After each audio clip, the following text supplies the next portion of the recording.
And we're live. Hey, everyone. Welcome to Whiskey Charlie, the War Game Chat, our live show every month on YouTube. I'm Mo from Mo's Game Table. Joining me tonight are my co-hosts, everyone's favorite Gimp with the Limp, the TheGimpyGamer, Nate Rogers. Hey, Nate, how's it going? Not bad. Nice to see you guys.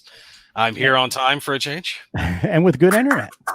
Yeah, I have good internet this time, so everything should go well, hopefully. Cross your fingers. And the War Game Wizard from Oz, Kev Sharp from the Big Board. How you doing, Kev? You come up with a new title every time. I love it. He's been working on it all week. Yeah. And tonight we're going to have a couple of special co-hosts as well. One of them has not joined us yet, but we do have one with us. Stuka Joe will be joining shortly, but say hello to Ardwolf himself, Gary Mengel. Thanks for joining us, Gary. How's it going, folks? Happy to be here. Glad to have you. And tonight's subject is going to be the Charles S. Roberts Awards, because finally we get them back after all these years. Yay! Which is great news. Fanfare.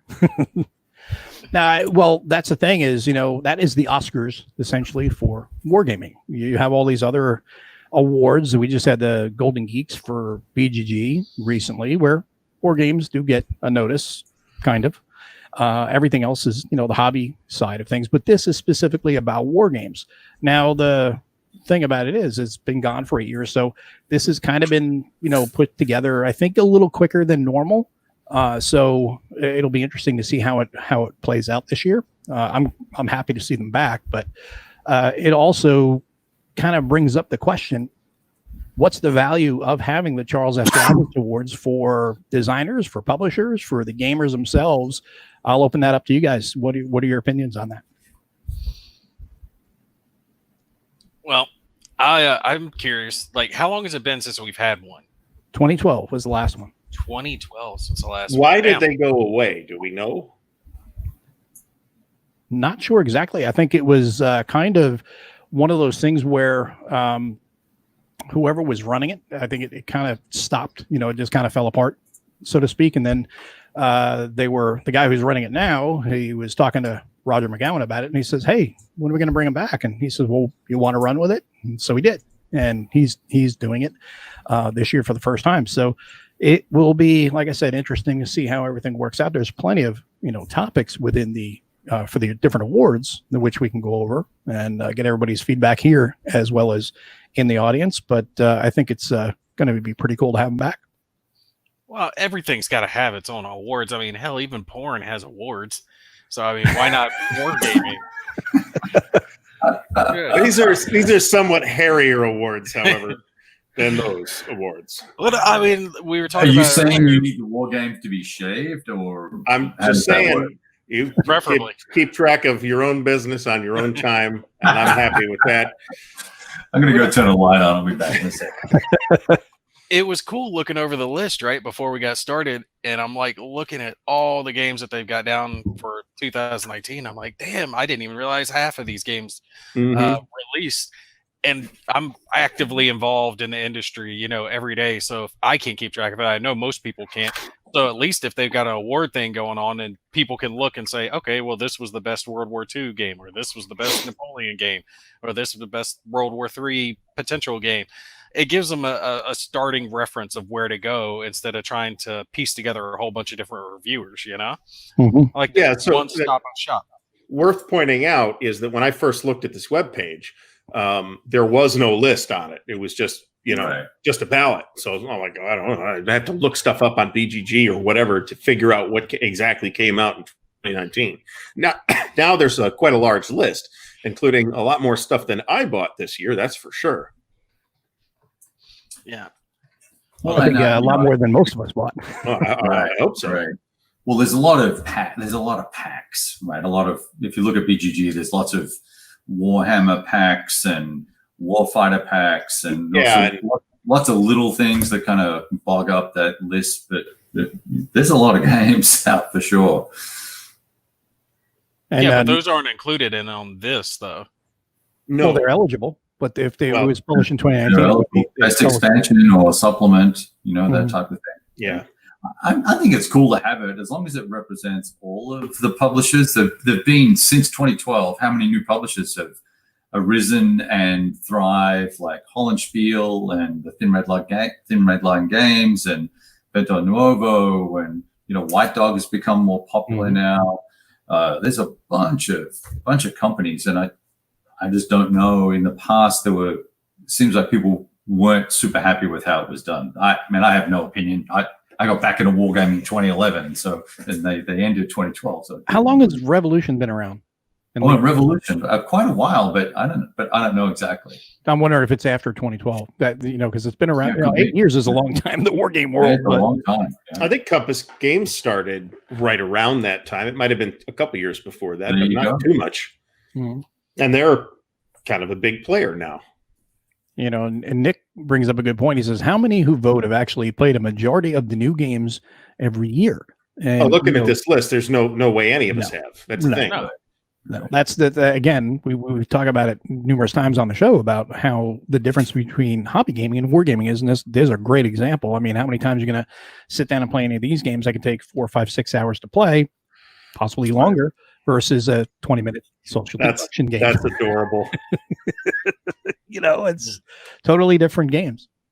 4 to 5, 6 hours could be a round in one of these games. Oh, right. That's a turn. That's, in all seriousness, that's a turn for some of these games. Oh yeah. So, yeah.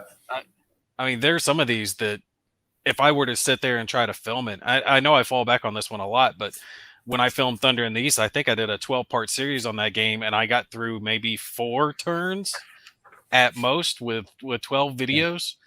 There's just no way. I mean, war games just encompass a different scope. That was one of the things that got me into the hobby in the first place, was hearing that there was a game that you could play for 6 months and not be done. That's friggin' awesome. I wish I had that stuff when I was younger. Or your videos are pretty educational, though. So you spend a lot of time explaining, and I bet probably it doesn't take as long. I know it takes time to do the recordings, but it doesn't take as long to play it as it does for you to explain it. Because I know I have the same problem too. If I ever try to explain anything, which is fairly rare, but it takes a lot longer, right? And whereas Gary does a lot of live streaming and plays through, you get a lot of turns done, Gary. Yeah, well, we kind of have gone out of, not I want to say gone out of our way, but we have made a point to mostly pick stuff that plays relatively rapidly, or that is back and forth, and there's a lot of talking and that kind of stuff. Certainly, when we were playing live stuff, we would be playing things like OCS, where we would walk away for 2 or 3 hours sometimes, while the other guy did his movement. That makes for, I've come to the conclusion, by the way, that OCS makes for like the worst live play video I have ever seen. So I don't know how you do it, man. I could do it. 3 hexes. Yeah, exactly. It's just a lot of silence with pieces moving. Yeah. Well, the thing is like when I'm filming it, if I were trying to do that live, I would drive people crazy, because there's so many instances where I stop, I go back to the rule book, I'm looking something up, or go get a coffee, whatever the case may be. But there's that break in there. There's no way I could do a war game live. I would be so intent on trying to just fill the dead space that I'd drive myself hoarse trying to fill off. I mean, sometimes you just got to stop, let your voice rest for a few minutes before you keep going. I mean, more power to you for doing the live stream, but there's just no way I can do that. We've also picked, again, on purpose, games that one of us is relatively familiar with too. Right. So I got to be the expert, so to speak, with the Great Campaigns of the American Civil War stuff, which is not a small game particularly. We're going to be playing that for a good while yet. But it moves fairly fast. It's fairly watchable. And there has been some rules referencing. It hasn't been too bad. I found it interesting that you're playing GCACW. I just started a GCACW, and I didn't know you were doing that. And then I know Kellendale, he's not doing GCACW, but he's doing some other American. Yeah, he's doing the Civil War campaign series from Clash of Arms, which I forget who the designer is on that, but it's a area movement, a lot of hidden information, really not particularly soloable type of thing. Well, it's right up in there. But I haven't. No, that's true. I've got a couple of them, but I haven't played them. Right. Yeah, that's funny. Anyway, back to the awards. Yep. What was the question? So, what's the significance of the awards, both for designers, for publishers, as well as for the gamers themselves? I mean, we'll break it down individually. Obviously, for publishers, it's a feather to put in your cap. Same for a designer. it is a sales tool, and for both publisher to sell to us, and then a designer to sell their games to a potential publisher, and then for the gamers, it's how much credence do we put into the award to say, hey, this won the award, it's good to get, it's a good game to get. So those are things that's why I was opening up to you guys to discuss, your opinions on those, as well as anybody in the audience that wants to chime in as well. So many years ago, I decided I wanted to watch every Best Picture Oscar winner movie, and I watched a bunch of them. I didn't get them all in, and I found that some of them were in fact very good movies. Some of them were garbage. So I mean, just the fact that such and such, whatever it is, right? It doesn't have to be War Games, has won an award isn't necessarily an indicator of quality. Sometimes the voters, I mean, one question that we probably should delve into is the process here that we see for what we think, how this is going to work, how the voting is going to work.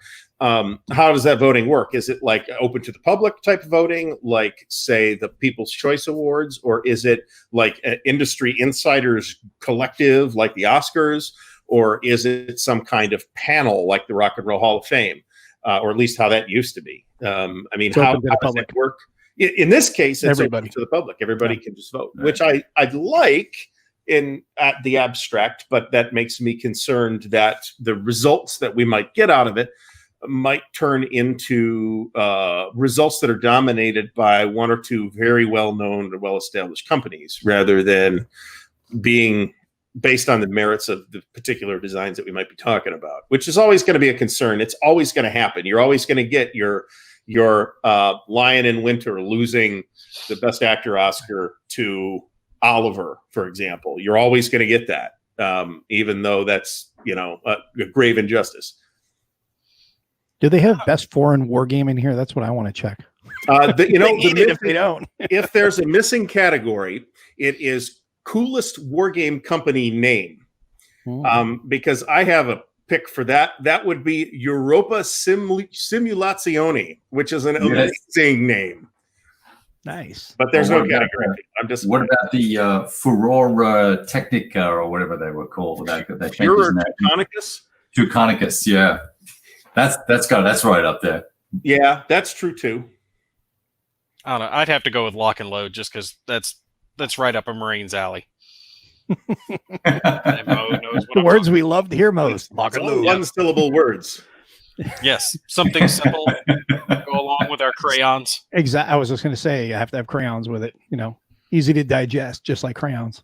Now, to go along with what Gary's talking about, though, the being open to the public, I almost think that is a needed aspect, because the wargaming industry is so small that if it was just industry insiders, like, you're almost voting for yourself at that point. There's so many people who are connected in one way, shape, form with another that to be kind of frank about it, I don't think that you would be able to be unbiased. You would have enough unbiased voices out there to really get an accurate picture, because I'm friendly, I know, with plenty of publishers and designers, and it would cause me to lean in their direction when I was voting, and I know plenty of you guys are as well.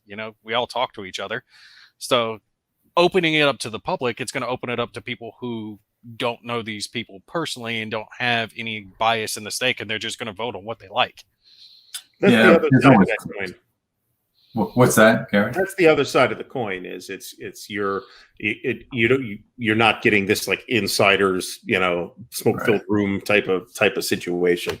It is open to the public, but there's ways to split that up too. So if you had like a nomination process that was some kind of industry poll, and then a final voting process from among the nominees that was open to the public, or vice versa, that might be an interesting way to go about it as well.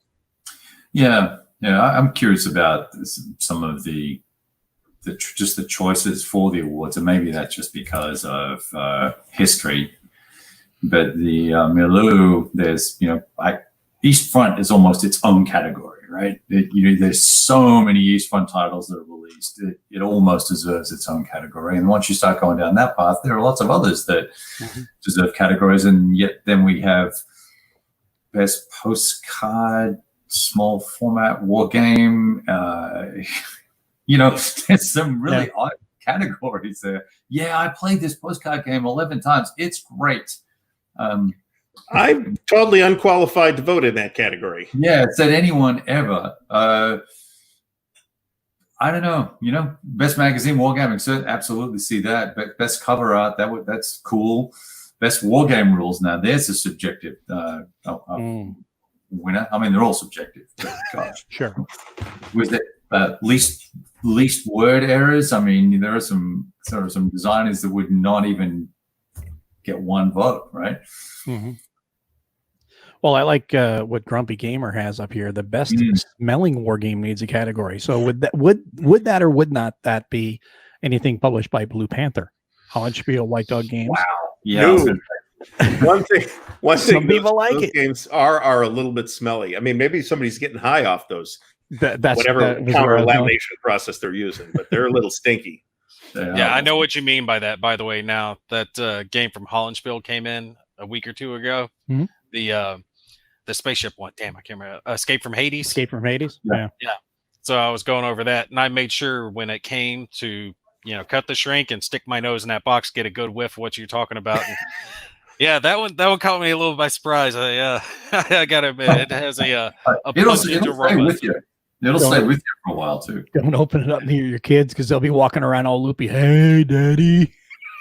They'll be iron a kite.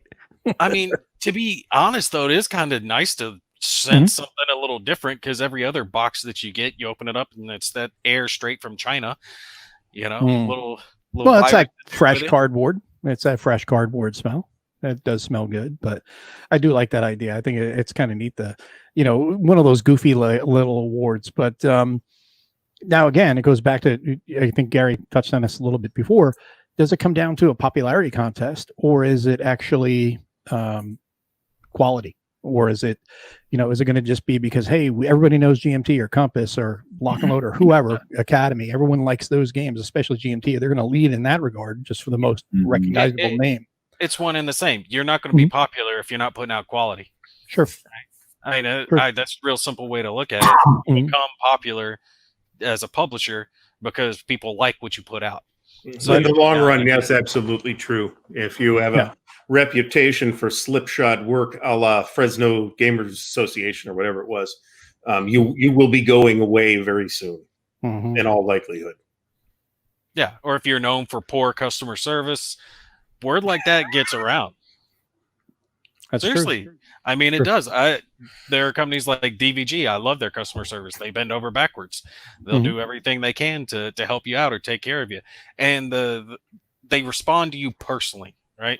So if you have an issue, I see people all the times. They'll post something on Facebook. I've had this misprint, or this card's messed up, or if someone has made a mistake on their own that they accidentally tore one of their cards, DVG's, hey, we'll send you a new one. Don't worry. Here, contact's there. We'll take care of it. That's above and beyond, right? David brings up a good point. He says they could use a hybrid model where insiders would nominate games and then gamers would vote. What about that? That's actually a pretty good idea. Yeah, I love that idea. I like the basic idea as well. I mean, I think we have to give existing process, at least for this year, some credit and see how it turns out, right? We might all agree magically that in the results of the voting. We don't know yet. We'll see how it goes. I mean, this is also the first year it's back, so presumably there's some people are going to slip through the cracks who might otherwise vote on this thing because they don't know about it or don't find out about it in time. I actually have a good idea that might be interesting, is to take and print out the list and put our own votes down for whatever it is, and then compare our own personal lists to whatever the end results come out. That way we'll get kind of a gauge. Do the insiders agree with the general public or not? That's a very good idea, actually. Stigler comes up with one. He says best war game rules will probably come out with errata after it's awarded.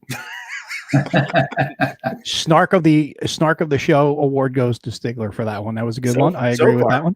It's early yet. Let him get warmed up. Exactly. I can tell you, best designer right over there. I can see him in the comments right now. Dave Thompson. Gotta love him, man. Definitely put him down for best designer. So Dave's asking what our war game of the year is. So now I got to actually look through the list. I was going to say, what category? Well, that's going to be based on overall. Yeah, that's going to be based on our own specific interests. Yeah, I was going to say that's going to be all over the place because, okay, and can you even nail it? Can you ever nail it down to one game? Yeah. Not really. I could probably pick something off this list. But if we're going to say best game ever, that's something I always hem and haw over because it's like, well, today I might say one thing and tomorrow I might say something different. Which is why I've never been a fan of people always ask, how come you don't do a top 5, a top 10 games? It's like, because I can't make up my mind. What's top 5 right now? It's not going to be top 5 in 6 months. Those types of videos appear to be popular. So. They're very popular. They are. Yeah. So I'm going to have to start doing them, I guess. You got to remember. I do a top 10 for the year or whatever, with all the stuff I enjoyed and throw in a few stinkers that, because, I tend to run across a few. Never heard you talk bad about a game, Kev, ever. There's a game on this list, by the way, that is definitively not out yet. I know this because I just got billed for the P500 last week. Yeah, I'm not sure this is a 100% accurate. No, I would vet before voting. Yes. Which game is it? Men of Iron Tri-Pack from GMT. I just got billed for it. Oh, you just got billed for it? Good. Like last week. Yeah, and so that's that's all a repeat. That's a reprint. It is. Well. That's true. Quite old stuff. How would you include that in best ancients to pre-Napoleonic? That's a good question, but there's a bunch of stuff like that on this list. Mm-hmm. Right. So, I did. Yeah, I would have a hard time with some of this stuff. Monty's Gamble Market Garden 2nd edition. Is it that different from the 1st edition? I don't know, but I didn't think so. Did Last 100 Yards come out last year, or was that 2018? I could have swore that was 2018. I thought that was 2018. I could be mistaken. I thought it was because I remember seeing that game 4 years ago. I think it was originally. You got to remember, these things are not your children, right? It's not like if someone put a gun to your head and made you pick between your kids, that's when you're stuck, right? Wow. 2019. But these are games. So if someone, put a gun to your head and said, hey, pick your favorite, you could pick a favorite from that list. Dominoes. One. Not Dominoes. Not Monopoly. Putting a gun to your head, you just say anything in that moment. I'll tell you, look, just glancing at the list, not, perusing it deep. The two that stood out to me were Conflict of Heroes 3rd edition and World at War 85. I had a lot of interaction with both, so obviously I'm definitely going to lean in those directions, but those would definitely be my top two off the list right off the bat. Sure. Yep. World of War, obviously, I'm right on board with that. Myself, obviously, I think it's a fantastic game. I know Kevin's a real big fan of it, has been for years. So that'll be in there as well. But now this is something we talked about early, in backstage before Kev came in was how do you categorize World of War 85? How do you, put that when it comes to that post World War II Cold War era compared to something like Less Than 60 Miles? Completely different types of games because one's much more simulation and the other is much more game. Yeah. That's exactly right. They're difficult games to compare. It's an apples and oranges type of thing. Yeah. Off this list, I'm probably going to say Death Valley, but I might have a different answer tomorrow too. I'm currently on a very deep Civil War binge, so get something to do with it. Death Valley is one I wanted to try. I just never got a chance to get around to it yet. Maybe it's one got day. A lot of small and very digestible battles in it. Yeah, that's why I bought that one. Big ones. It looks really cool. I've just started reading the rules. Started reading the rules on that. Yeah, and it's a huge package, right? There's so much. There's like 9 battles in there, but it's more like 15 or 16 different scenarios. Yeah. And it's really 10 battles because you can play Cross Keys and Port Republic separately if you want. You don't have to play them together just because the SPI did it that way. Right. Wow. U-Boat, the board game, and Undaunted Normandy. It's in there. Oh. Okay, there's 3. That's literally all I know. It looks neat. Dude, that one, it brought something different to the table. I wouldn't put it as my top because it had... it brought a submarine on the table, literally. It had a lot of cool factor stuff, and it was really cool to play with the tablet and everything. But I don't know.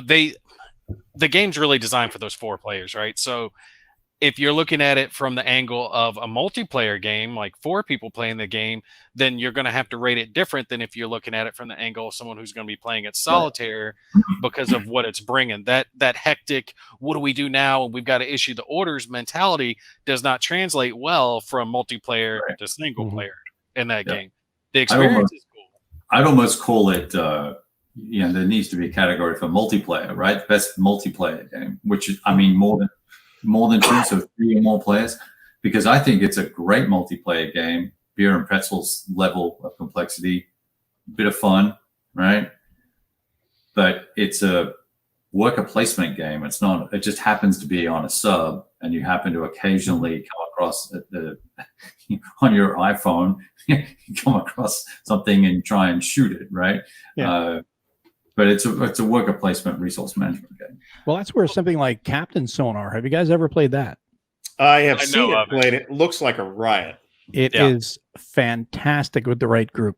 With 8 people, 4 on each side, you're literally saying things in front of each other as to where you're moving and stuff. And everyone has a different job. And one of your jobs, if you're, I forget what it is, a radio guy or whatever, when you're moving people, you're also listening to what they're doing. Let's say north, east, west. So you have to pick a starting spot on the map and guess where they're at.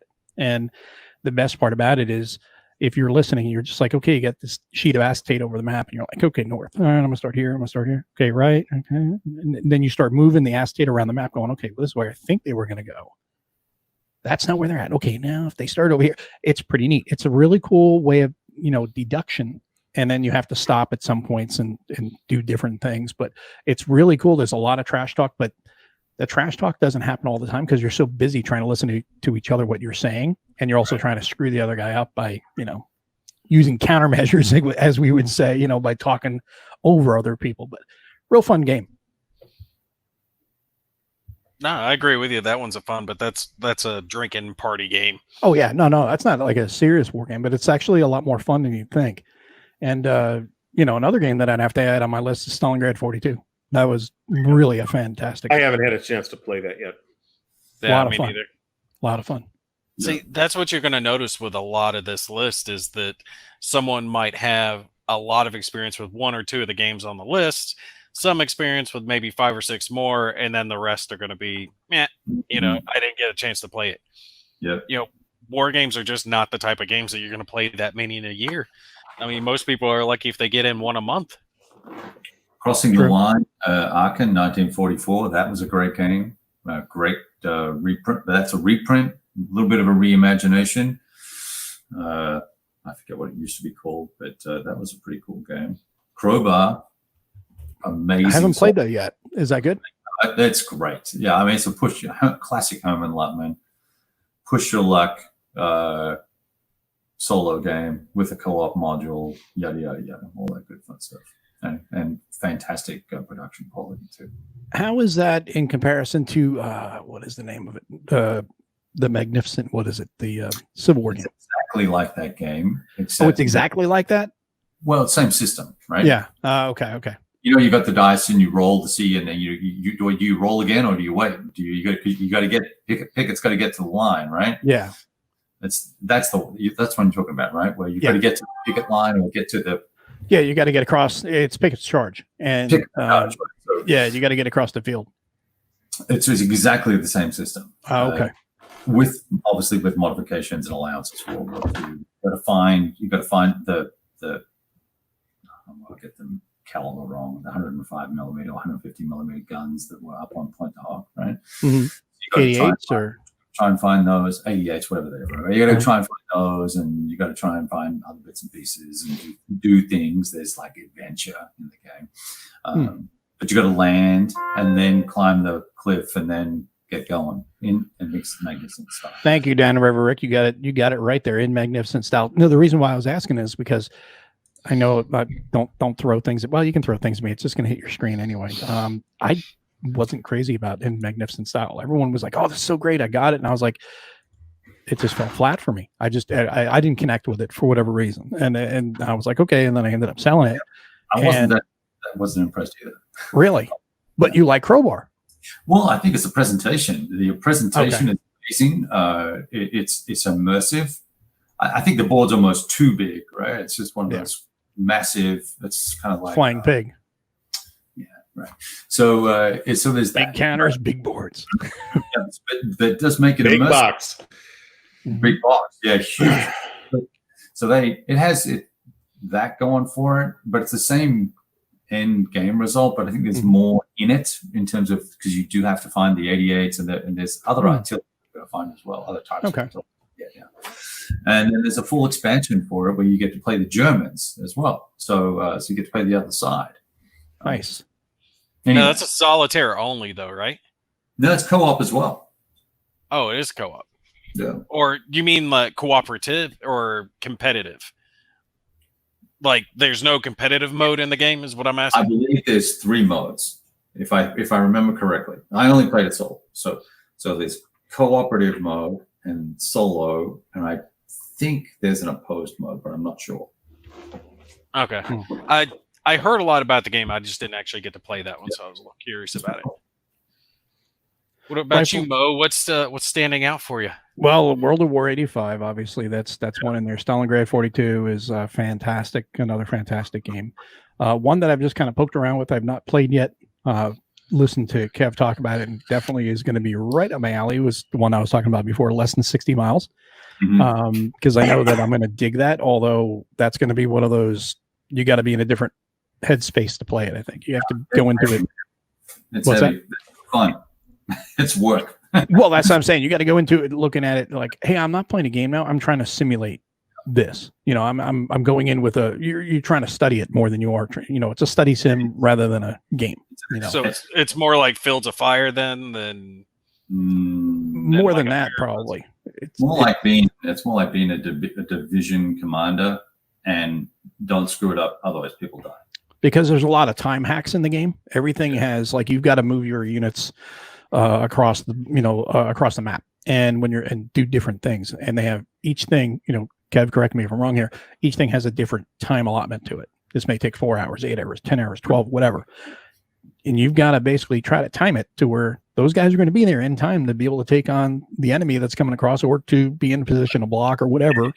Mode to conduct combat. You don't want to get caught in road mode when you want to be in hasty defense or hasty attack, and have your ARTI available in range and your air assets available. Yeah. And, because we had 4 players go at it all day. Yeah, it's a significant game. We only got 5 turns done.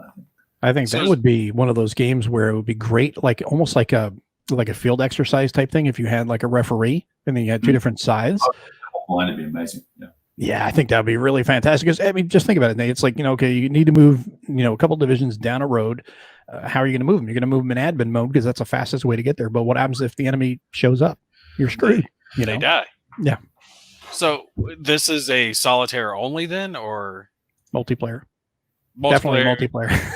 Yeah, 2 sides, but it's easy to do multiplayer. Yeah, it's a 2-player game. You can split it up by armies and formations easily. So then there is hidden information in it then? Cards.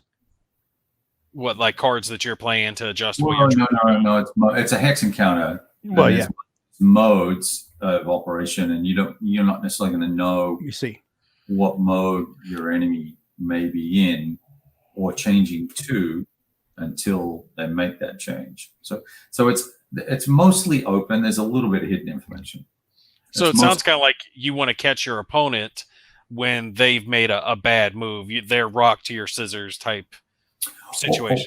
Although that's hard because it's a one mapper, right? So you've got 3 or 4, maybe 5 divisions of Soviets across one map, with down to the kind of regimental and supporting AA and supporting everything, not tanks, recon. There you go.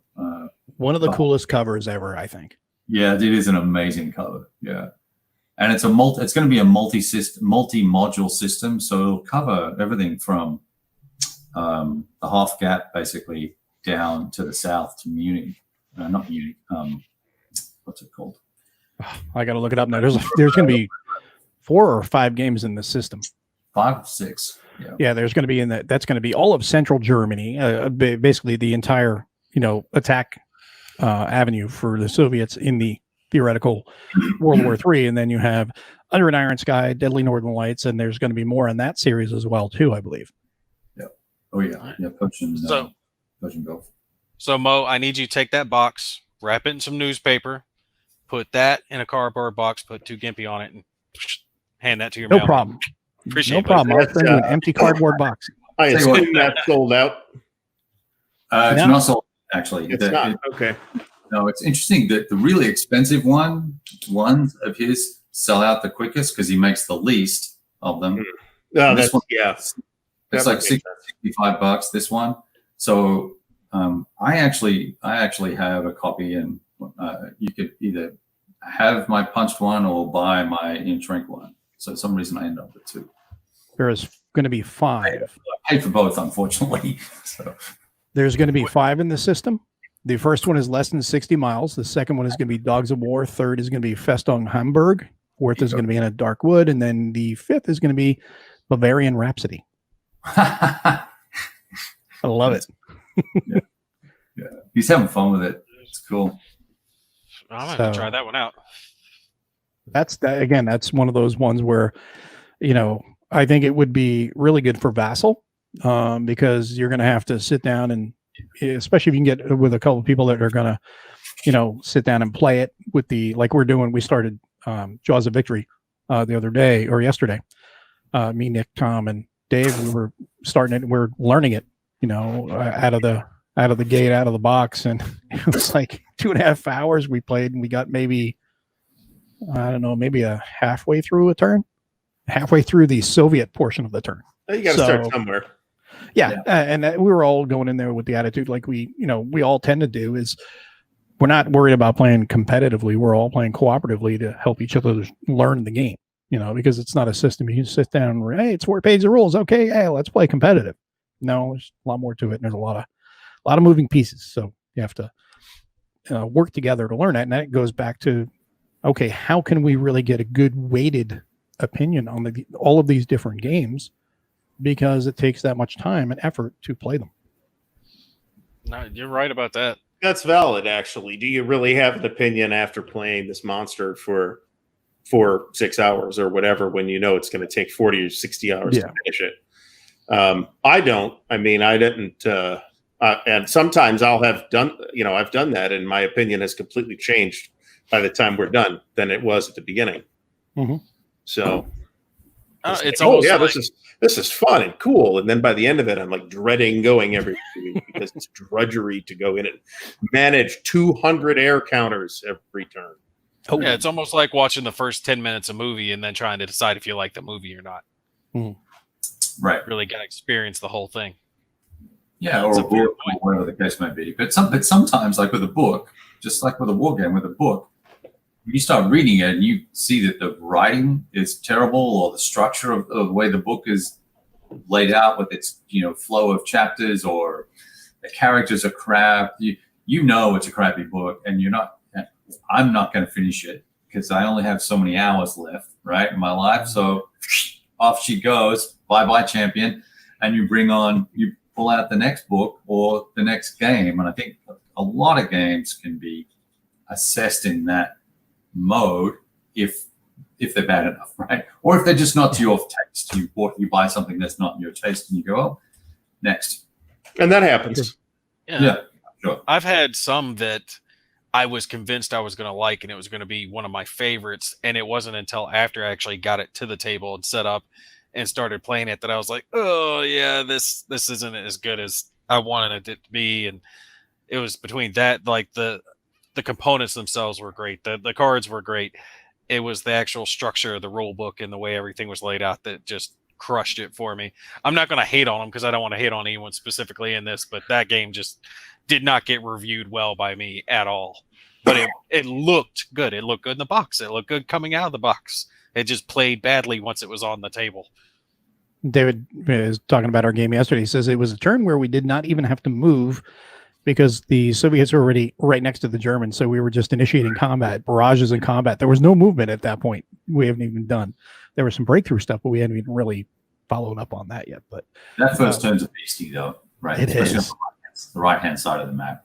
Especially Tom. He's like, no, let's go right into the campaign. Dude, there are scenarios, That's actually a good point, too. I mean, sometimes the first turn takes way longer than every other turn, even if you do know what you're doing. I mean, we've done that with OCS where we spent 8 hours on turn 1 of during Blitzkrieg 2 between both sides, right? And then that's completely atypical. We would spend like a quarter or a half of that time at worst on any other night. But that first turn, you better get it off. You better get what you're doing to go off correctly. Well, not to mention how many games have special rules or a buttload of special rules for the first turn. You got enemy action Ardennes. The first turn of the game has all these special rules that only apply to the first turn. Thunder in the East, same way, has a bunch of Blitzkrieg rules that only apply to the very first turn. Sorry, I was interrupting you, Kev. No, I was just asking you, how big's a buttload? Well, I would think more than like 1 or 2. I mean, what's enemy action Ardennes has something like 4 or 5, 6 maybe special rules that apply to the first turn. Right. Has to do with the Germans having the roadblock going on, so you can't move this, and the bridges are blocked, and all this crap that they're trying to account for. And same thing. So many games start at Blitzkrieg if they're Eastern Front, so they've got these special rules to account for the fact that they're committing lightning warfare during this turn, but after that, the rest of the combat's going to be different. Sure. It's kind of like Dark Valley. You know how they've got there's a lot of stuff that happens in the first couple turns. And, that's where some people have kind of said it's scripted, to a point. It's like games have to be, especially when you're doing anything historical. Otherwise it's not. Then it goes off the rails. People complain. So exactly. You have to script it to a degree. You have to keep it within a certain, hey, you got to stay in these lanes. And then after that, then you can go ahead. Otherwise, you have Cataclysm. It's like, here's your sandbox, go play. That's just a different kind of game. I mean, that's fine. But that's not necessarily my bag, but that's fine if that's the kind of game you want. Triumph and Tragedy is the same way. It's going to develop in a completely ahistorical way by definition. So TNT is fun though. I mean, you want to drink a few beers and hang out with the guys and play, kind of like it's like for you with your OCS guys. I imagine you have that set up on the side while everyone's taking their turn. Right? Yeah, our joke was that the side game at Winterfest was Case Blue. So nice. It was the third largest game there. So that's funny. Well, so another one I noticed in there, which I've not played yet. Has anybody else played it? I think Kev, you may have played it. Lock and Load Tactical: A Feat of Arms. A Feat of Arms. Yeah, was that the? How is that? I don't know about that one. I don't know what that is. I'm going to have to yell at David. I think is that the Falklands one. I didn't. Think is that the new name for it? I think that is what it is.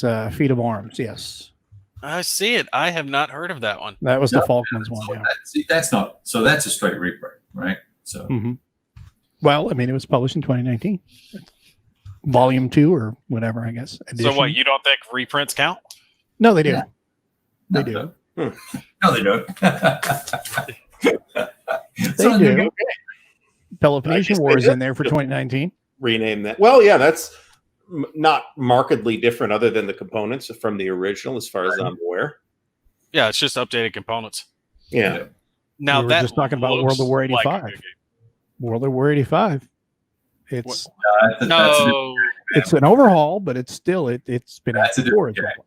There's a pile of games on this list that are like that, though. I mean, you've got and sometimes they'll have some new stuff and some old stuff, but it's essentially a revision of older product.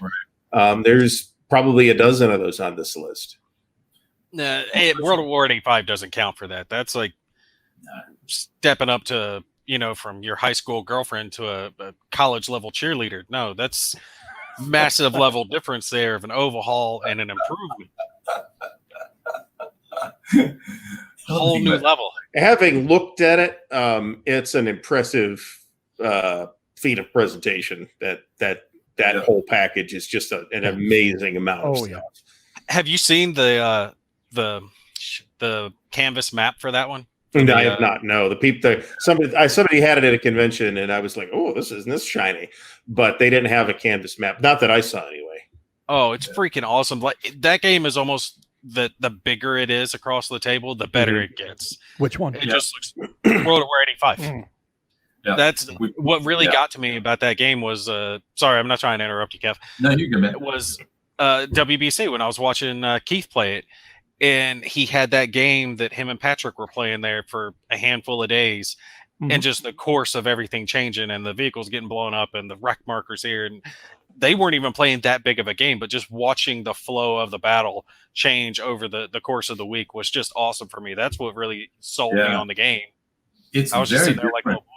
Yeah, it's very different with when you play on that big canvas map, or you can actually make that set of maps up with the maps that come in the box. So when you set that up and play it, it's such a different experience from playing the regular World at War 85 or World at War, because you, like you say, you see that progression of the battle. Those formations are moving across the map, and things are getting plinked all along the way, and you got stragglers and tanks blowing up everywhere.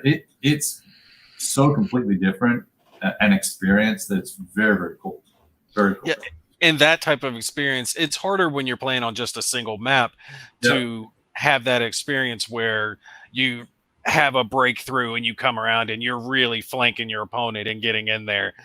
With that, and you've got the huge map, you can actually have that type of a flow with the battle. And we've got Stuka. Hey guys, Stuka Joe. Hey, Joe. what's going on? And he has a halo over his head. the thing is, I set up this camera, and some other camera is working, is turning on. So I'm trying to see it's the right camera. So we're not on yet, right? It's at 9. Yeah, we're live. No, we're live, buddy. We brought you right in the middle of the show. Oh boy, great! The sainted patron of content creators over here with that halo above your head. This is let me see how I can. Mo, did you tell him the wrong time like you've done to me? No, I told him 7 Central. It's Central Times. It's just chaos. Might be spring. I misunderstood. I thought we were at Atlantic time, but it's 8:48 here p.m. So Okay. Well, hey, everyone's already welcoming you to the show from the audience. Everybody knows who you are. Yeah, Joe's the only one that joins, and everybody's putting the exclamation points in there. It's Joe. Okay. Screw you guys. Joe's here. Oh, there you go. That's good, Joe. Yeah, there you go. Perfect. Okay, I'm trying to play here with the lights. So, how you been, Joe? I'm doing great. Doing great. Just sorry, you got kind of thrown into the mix, bud. Well, we already started talking about the awards, and we were just saying what our favorite games are of 2019. So, hey, no pressure. What's your favorite game? 2019. Still playing the 2017 games. Still playing the 2017. It goes back to something we were just talking about earlier. Yeah. But, I mean, I don't know if you took a look at the site on the Charlie Awards site. They have a list of the games. So that's what we were going off of. Okay. So if you wanted to go ahead and grab that list, you can see, and if anything in there jumps out at you. Another one in there, I would say, is Brave Little Belgium. Yeah, that was a good one. That was a neat little game from Hollandspiel. That was a good amount of game in a small box, I would have to say, actually. That one really stood out to me. I enjoyed it. And I'm not big into area control type games either. I'm trying to think of what the other one is in here that I saw. There was going past it, I think. Chechen War 94-96 was that? Yeah, that was a magazine game. That was actually, there's a couple of magazine games in here that are worth mentioning. The Chechen War 94-96 was a good one. Campaigns of 1777, Harold Buchanan's title. That's a nice looking game. Yeah, Red Tide. Beautiful looking game, actually. That map is amazing. Yeah. Oh, it's gorgeous, and it plays really, really good. It's one of the best developed games. Magazine game map I have ever seen. Yeah. No, by far, it's fantastic. Campaigns of 1777. Oh, okay. Right. And then there was Red Tide South was another one. And then there was Front Toward Enemy is another one that I like. I'm still not 100% sold on it, but I do like it, and I want to play some more, which is really good. And Vietnam Rumor of War, I think that was the one that Kev had talked about getting at one point, and then that was a Korean module, but probably canned that idea. Probably the same result. That's not making my list. Pacific Tide from Compass. That actually looks fairly interesting. I picked that up. Yeah, that's a Was that a good the game. submarine one? No, Nope. that's the Hunters, or that whole family. The Hunters, the Hunted, Silent Victory. There was a different submarine one I was thinking of. Magazine game, actually. Mhm. Oh, okay. I Yeah, can't Pacific Tide's not a magazine game. It's a 1-inch box game. Yeah. Oh, I know which one you're talking about. Sorry, I just have brain fart on that one. Yeah, that's another area control game, right? Yes, it is. Yeah. I know which one you're talking about. And then Yeah, there it's was Greg Smith design. Greg Smith, yeah. Then there was Combat, which is another one that people have talked very highly about. That's the Comparing it to, wasn't that the one that was more comparable to Ambush? That's the comparison I've heard made. Oh, that's the Hex Encounter game, Yes. right? Yeah. Solitaire. You're thinking of that other one. I know you're thinking of the one with the blocks. Yeah. I forget the name of that one. I think that was, who did that? That was not Compass. That was That was the Columbia. Columbia. Yes, you're right. So, That makes so sense. a game that was previously published, but like published a second edition gets like another shot. Yeah. We were just Well, talking about according to this list, it does. And here's my vote: Crusading Revolution. There you go. love that game. I will say that is an extremely handsome game. That's in a big box with a mounted map and nice pieces. It's a beautiful game. Well, I don't know if the year came out, there was a Charlie Award when it came out. So, because there was that hiatus, and trying to remember when it came out. Well, it would be funny if somebody won in 2012 and then they did a reprint in 2020 and they won again. Got the double win back-to-back years, right? And you just change the font of the rule book and nothing else. It's gonna work. They didn't even put the errata in. That's just cold. Wow. Well, I don't know if you guys have talked about the categories. What I find kind of interesting is in war games, it's the period, right? A pre-Napoleonic, World War II. And that's like in the Oscars having categories for like, I don't know, you got romantic movies, historical kind of thing, you know. But I don't know, for games, you know, there's no Solitaire, best Solitaire game. Is there any category for that? I didn't see Yeah, it. there is, actually. Mhm. There is? Oh, okay. Just keep Under the scrolling format. down.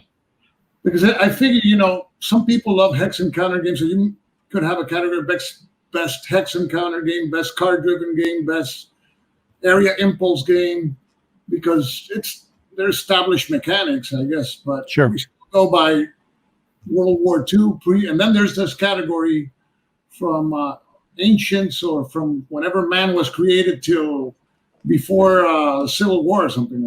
I don't know if they still have it as broad as that, but They do. Ancients to pre-Napoleonic. you know, so it's kind of weird, but I know it's not easy to categorize either these things. But. True. Is Richard Borg's medieval Command and Colors in the 2019 list? Because that was a 2019 game, I wasn't it? believe it was. I'm pretty sure. That just from player, fandom, he would get a lot of votes for that. 19. It is on this list, too. And It I'm is? pretty Okay. sure it was, because it was a new release at Origins last year Right. and was therefore getting table time. Yeah. And so, that's a category, I think, whether it's a block game category or a medieval category needs to be something that exists. Mm-hmm. John says, remember the days when there were only 5 games to pick from. Now you can pick up 5 this month alone. Yeah. Oh, you were lucky back then. Yeah. And another one that I still haven't gotten to the table, but it's absolutely gorgeous, and I'm really excited to play it. That's up by Compass is Blue Water Navy.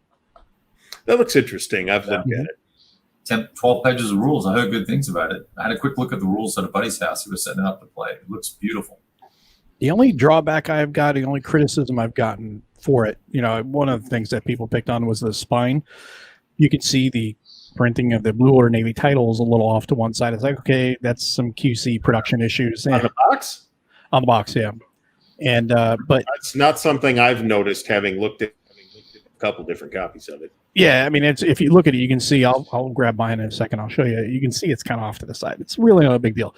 What's more of a big deal to me is a production idea or a production choice of counters on the board where there's a really light blue kind of counter, the color, and white text. So it gets lost when you're looking at it across the table. You got to pick it up and go, what is that unit? It's difficult. I'm always surprised when a wargame publisher makes that unfortunately common mistake. Yeah. I don't really feel like there's much excuse for that kind of thing anymore. And yet we continue to see it. Yep. True. Someone's got some echo. And I can think of multiple examples from Compass that fall into that category. Yeah, that is notice one. in Blue Water Navy, but Balance of Powers is like that, where there's dark print on dark counters and it's hard to see. That's one of the things that one of the gigs I'd give Compass is their QC is lacking and definitely needs some improvement because it's really noticeable when you see like a game after game coming out with things like that. It's like, you guys are kind of shooting yourself in the foot because you're coming out with this really cool title and this really cool title, but then you're having production issues or, rule books are one thing, but when you have production issues, it's another. And people kind of can get frustrated, especially when they're charging a little bit more than other companies are. It's like, hey, you're going to charge premium price. I expect premium product. So, kind of hold their feet to the fire a little bit more on improving their QC. And it seems to be getting a little better slowly but surely. Hopefully it'll keep improving. Yeah, I feel like they're trying to fix these problems. And I like a lot of their topic choices, which is for me, the big driver of what games I buy in the first place, right? That's why I didn't buy World at War 85, even though it looks very impressive and I'm extremely happy with the way Lock and Load is doing business in general. I'm just not sufficiently interested in the subject. So, I mean, for me, that's the big driver of what I'm into and what I'm not. The whole Cold War Gone Hot topic is not a top level category for me. See, yeah, that's one of the things where, again, and it's exploded earlier. Well, it has. Years. It has, and it's something we talked about earlier. Is depending on what your interest is. Like a lot of people are really big into Civil War or Napoleonics. I could care less about those two. Honestly, I really don't. But that's not my thing. Whereas you're playing great campaigns of the American Civil War. I think you said you were playing before, but you're not into the Cold War Gone Hot. Yeah, I like that. So it's like, okay, well, there's two completely different situations right there, and then you can drill down even further into more. So what do you guys, I'll throw it around the table here and then also to the audience, what extra awards nomination things could you see added for next year that are not in this year? Before we answer the point Sean O'Keefe is bringing, I can't see Gandhi in the list. No, I didn't see it either, and it was a 2019 release. Yeah, so may not have made it into the war game cut, given it's a coin system, but it's really a strategy. Is in there. A lot of coin games have won the Charles S. Roberts Award in the past. Andy and Abyss won it in 2012. Oh, sure. So, well, it's more that's sort of a war thing. And Cuba Libre Invierno expansion, that is in there. So that never came out. I think that didn't it get released back to the designer to put out themselves or something? Maybe that's possible.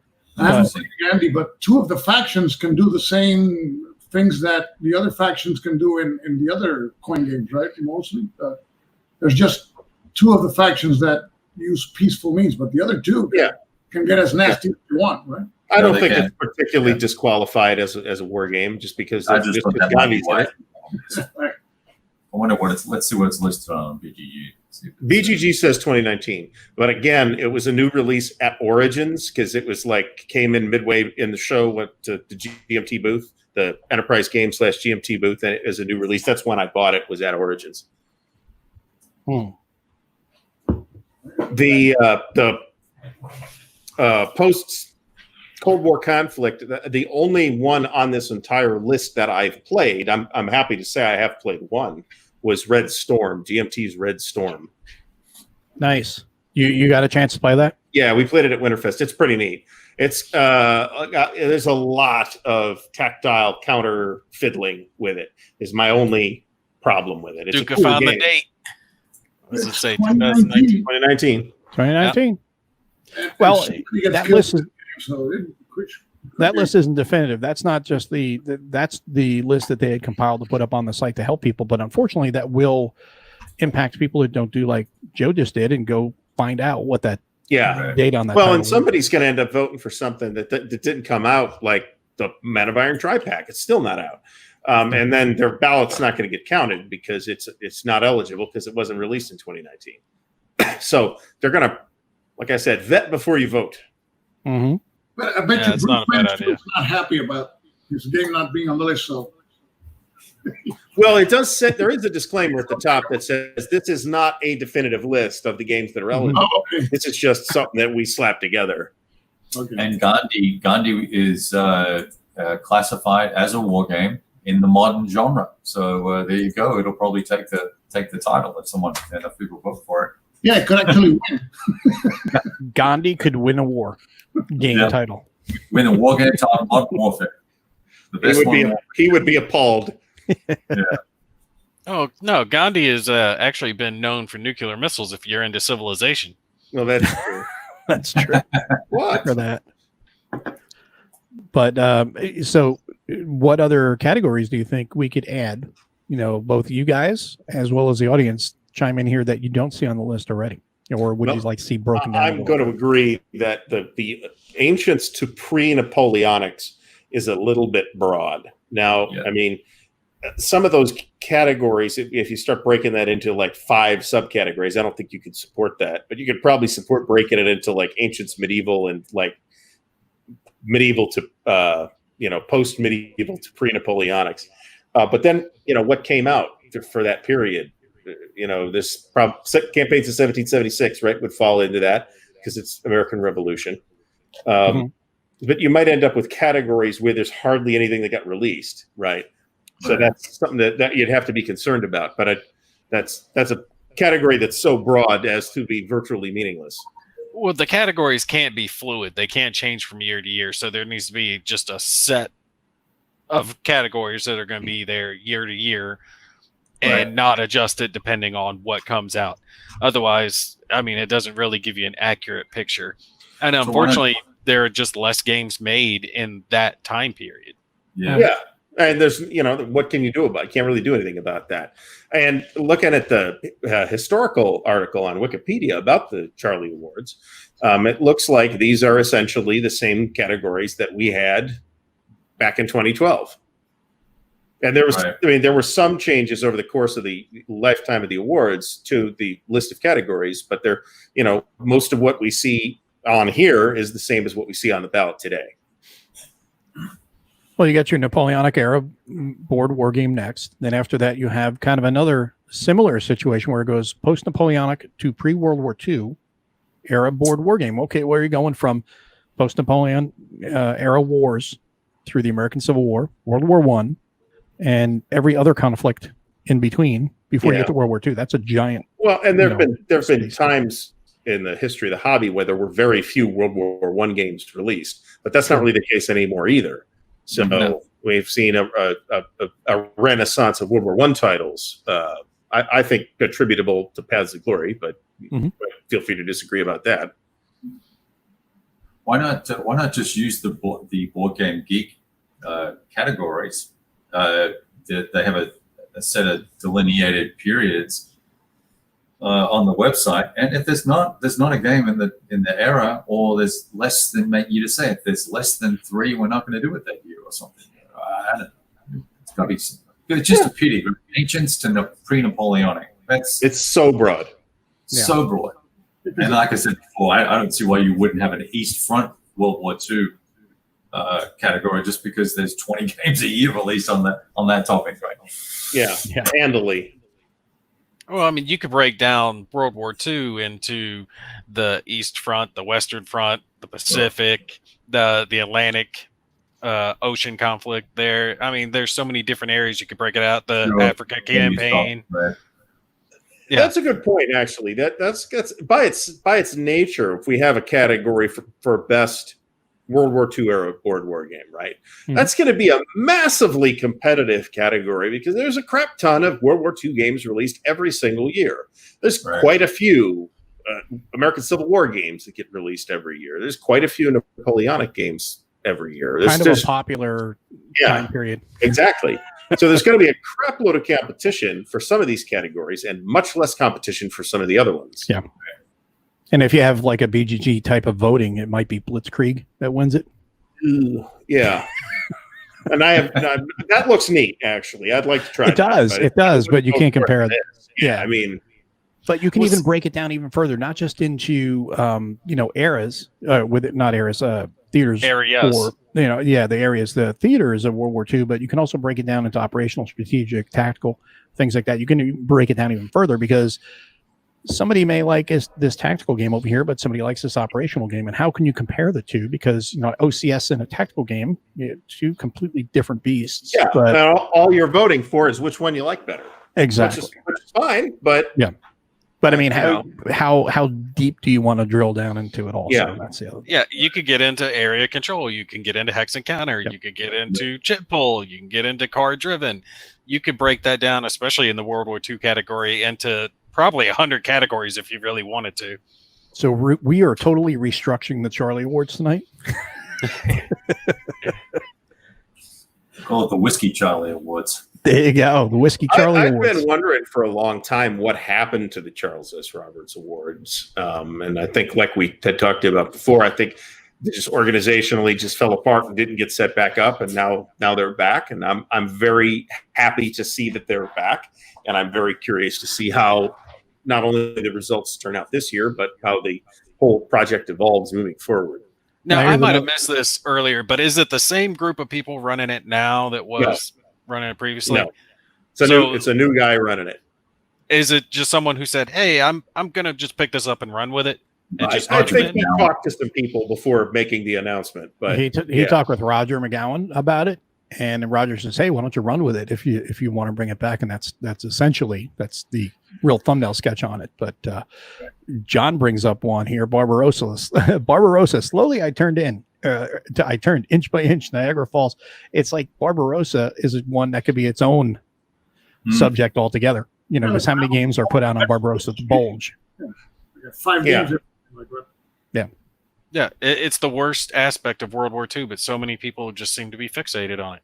Pacific Theater is the best. Pacific Theater is the best. Pacific Theater is Pacific Theater is the hardest to model, though. It's and that's very why difficult. It's I think part of the reason why it's neglected. Mm-hmm. Which is why only true connoisseurs love that theater and try to model that theater. Here, I'm gonna, and this is coming from me, Nate.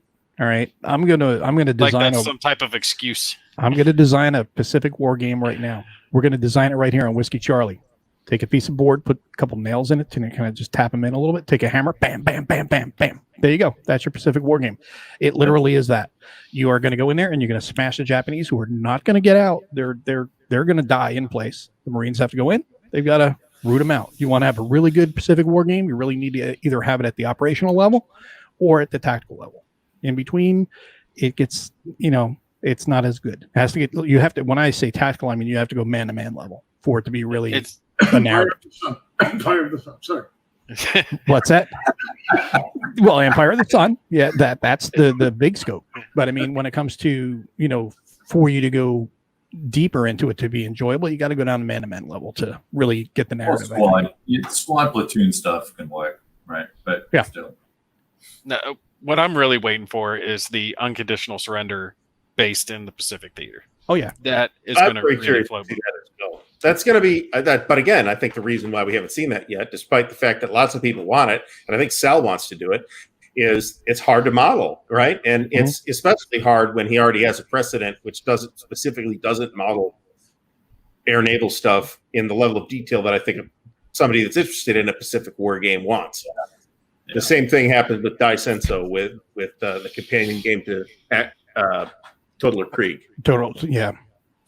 Where it's just not as satisfying because of the abstraction level. I get that there are issues, but the Marines are in the Pacific, which means that's the best theater, which means it has to be modeled. Well, it's definitely the loudest theater. Yeah. Go on. Yeah. We each had a reporter with our platoons reporting on our heroic deeds. This is how this works. Well, I trust me, I'm right there with you as far as loving the Pacific for that aspect of it. But from a gaming perspective, every time, how many Pacific games have you played? A handful. How many of them seem the same? All of them. No, I get what you're saying. I understand that it's hard. How many It's are good? just so awesome. Now, you're right though. When you break it down, like was it D-Day at Tarawa, right? When you get down into that level and you're focused on just an island and the Marines pushing in, you get real good aspects, real good gameplay. But when you try to drag that back out to a deeper scope, you get into problems just because of the space and the sea levels and everything you have to deal with there. So I understand the problems with it. Yeah, you have a rock and you've got job, right? Yeah, true. It's still worth it. Then we have the best post-World War II, Cold War, and hypothetical era board war game, which could also, again, be broken down into further subjects because Cold War, Korea, Vietnam, those were all, conflicts within the Cold War. But it's a big category. You had, Dien Bien Phu, for example, with the French Indochina War. There's all these different parts that you can break down further into other categories as well. Tide Bomber's got 47 titles just in hypothetical. What if? This year? Hi, what if Bomba? That is his middle name. I'll tell you, the sci-fi category, I don't think, is there one? Maybe? I know of one. Yeah, I could think of one off the top of my head. Space Infantry.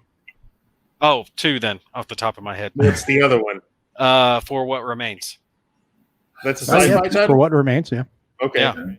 Yeah, sci-fi title. What about, didn't Flying Pig do some, maybe that's one of the ones we're talking about. Yeah, that's an older one. 2019, though. That's probably, I think, 3 years old, I think. Armageddon War. That's the game I'm thinking of. Armageddon War, yeah. Yeah, that's World War III, right? Oh, that was 2019. Isn't that even World War IV? No. It wasn't World War IV, wasn't it? I'm trying to remember now. Let's look it up. Stuka, the Cloud. Armageddon War. I can pull it. I got it around somewhere. I got it in the closet. I just don't feel like digging it out right now. Platoon level combat in the End War. In the End War, okay. That sounds sci-fi like to me. I don't know. Yeah, it's pretty much not though, unfortunately. And it's kind of like an Abrams on the front of it. 2018. It says set in the near future. Near future, okay. Whatever that means. I think it's a Merkava on the front, or supposed to be a Merkava. What category would that be? Do they have present day? I think that would be post-World War II, Cold War, and hypothetical era board war game, I suppose. It's classified as modern warfare on BGG, just for giggles. Mm-hmm. Yeah, that would have to be modern or futuristic then, or sci-fi. Yeah. Well, sci-fi, I mean, can you guys think of anything else sci-fi wise? Escape from Hades. Yeah, I really can't, actually. The Colossus game? That was last year, wasn't it? What was that called? 50-foot Colossus. 50-foot. Escape from Hades is also 2019. Yeah. Yeah, I don't see that. Yeah, Escape from Colossi was 2018. Okay, so it's just before. Yeah. Yeah, the Escape from Hades, like I said, I just got that one from Hollandspiel, so they should definitely be added to the list. So yeah, there's a handful of sci-fi up there. Unfortunately, there was that one that was going to be released by DVG and ended up getting canceled. The mech game Valkyrie. Mm-hmm. Is that the miniature thing? Yeah. It was a hex-based miniatures game that had mechs and tanks and artillery, infantry, and recon vehicles. And I really liked the game, and I liked where they were heading with it, but evidently there just wasn't as much interest in the wargaming community. I think too many people are are used to DVG doing Napoleonic, World War II, modern type stuff. So when they tried to step outside of that, they just didn't get as warm a reception. For What Remains was the same way. So let's see, who is asking that question? There was a question here. Is Ardennes 2024 sci-fi or hypothetical? And that is hypothetical, Matt. It is by Tactia Strategia, and it is an alternative history game in which German attack on Western Europe takes place not in 1940, but in 2024. And believe it or not, it is not a Thai Mamba design because it had alternative history there. Right, He loves his alternate history. I thought that was done by Compass Games. No, that one is a foreign. That's a Polish company. Polish company, yeah. That's designed by. Okay, don't shoot me here. Wojciech Zalewski or Zalewski. I think that's a Wojciech Zalewski or Zalewski, one of the two. I may have butchered that, and I apologize. But I had it in my head. They had another, had a sequel planned for Enemy Action Ardennes. they do Kharkov. Kharkov. Yeah, that's coming out. Kharkov. Enemy Action Kharkov. Yeah, that's up for pre-order. Magazine games are not in this list, right? No, they are. They're in there. Almost all of Decision Games But stuff Ziploc- on the list are magazine games. But you got games that are sold in Ziploc bags. They are, but magazine games are in another category. That's good. Well, would take it that Ziploc games count as games and not as magazine games. Yeah, I suppose. There is somewhere on here, there's a link to a category descriptions. So, but Information and category descriptions. Yeah, so there's a charter link. I would say, though, best magazine board war game, without a doubt, for last year was Campaign 1777. Not only best looking, but I think it was solid development for a magazine game. Great overall presentation, just a really fun game. Yeah, I'm blaming Harold for that. The only other magazine game I think I have from 2019 is The Dragon Engulfed the Sun, which is a hypothetical near future China against Japan type of thing, which looks neat, but I haven't really done anything with it. And then next one is best magazine. Oh, we got that. Best amateur board war game. Does anybody have anything on that? I don't Audience, know. chime in too, audience.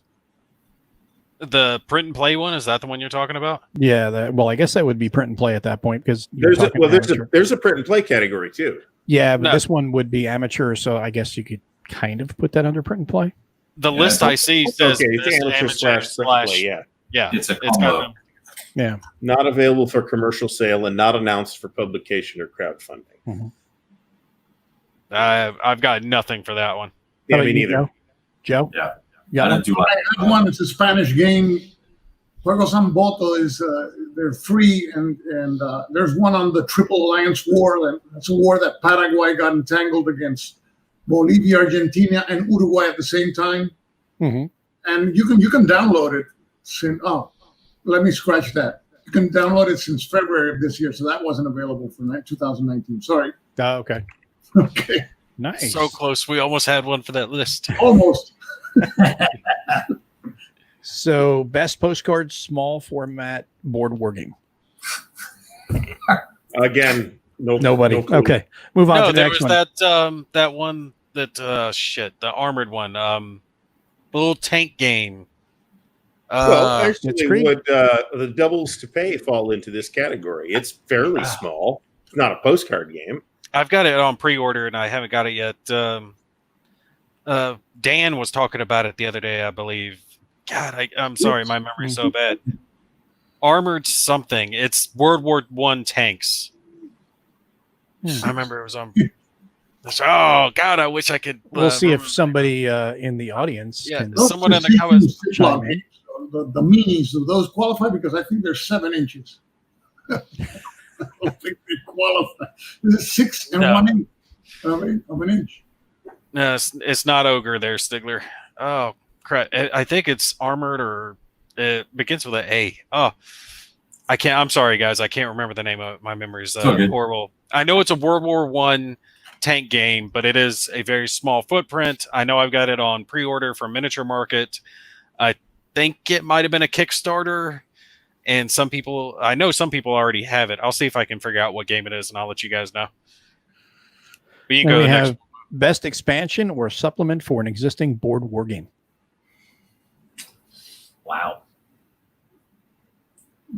That's a tough one. Well, let's This see. is Looking one at I this- actually could think of at least one or two for. I can think of one, and I'm a little biased here, but Next War supplements. Yep. Next one, number 2, is it on this list somewhere? I think that did come out in 2019 without checking. Deluxe ASL would fall into this category, though. There's on the list is Red Factories. I'd vote for Red Factories before I'd vote for Deluxe ASL. Not 100% sure that was 2019, but it might have been. That would be, yeah, that's wow. It's funny because it says expansion or supplement. That's definitely an expansion. Red Factories. Yeah. It's actually a large expansion that's the size of several smaller games put together. But exactly. Yeah, really. Then we have best board map graphics, which have really improved considerably over the last several years, especially. Or if you're trying to be non-biased, you would say have changed. Yeah, they've changed. People who love their 3-color SBI titles. Yes, they have changed. They have evolved. Well, we don't have a great campaigns of the American Civil War entry in 2019, so I couldn't vote for that. Actually, if you were going to have to go with the best board, I would have to say the Conflict of Heroes. Their maps are top quality when it comes to the graphics that are on the board. I mean, right there at the top. It just looks so good. It matches the pieces very well. It looks good on the table. Gives you the 3D image, like the effect when you're looking down at it, even though it's a 2D board. So yeah, absolutely. Conflict of Heroes. They really nailed it. Now, the one in the series that I've played, which is the Guadalcanal one, I found the map graphics to be visually muddy and hard to make up where the hexes were, where the hex sides were in the jungle.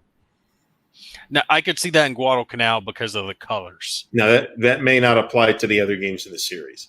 See, the other ones, Armored Bear and Awakening the Bear and Storms of Steel were set in the eastern front, or the eastern and western front. So there's a lot more green to it that stands out, the trees, the buildings, things like that. I could see how like the sand and the palm trees and that type of color would kind of bleed together, though.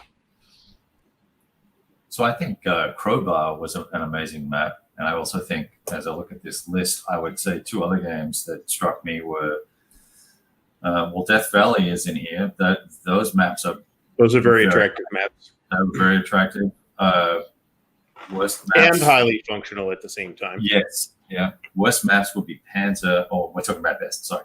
And then, I think Stalingrad 42. Actually, when you look at that laid out, it's extremely functional without being oversaturated. That's absolutely. I absolutely agree.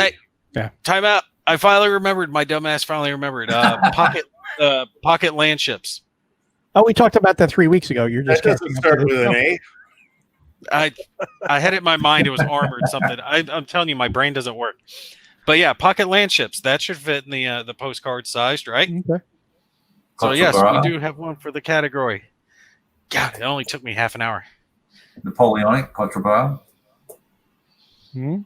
That's That's beautiful. That is a beautiful map. Yeah, those maps, that whole sequence of games has very attractive components. Yeah. Counters and maps.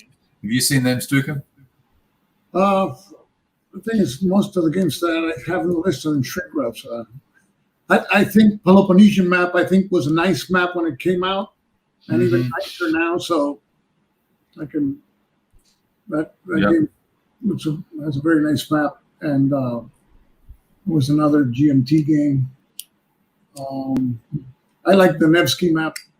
That's a beautiful map too. Someone has someone at their door.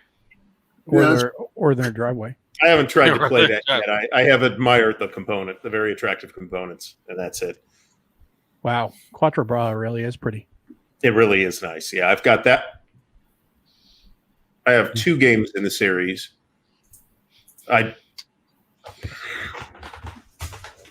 He's got to turn around and look. Damn, I got to turn around and check.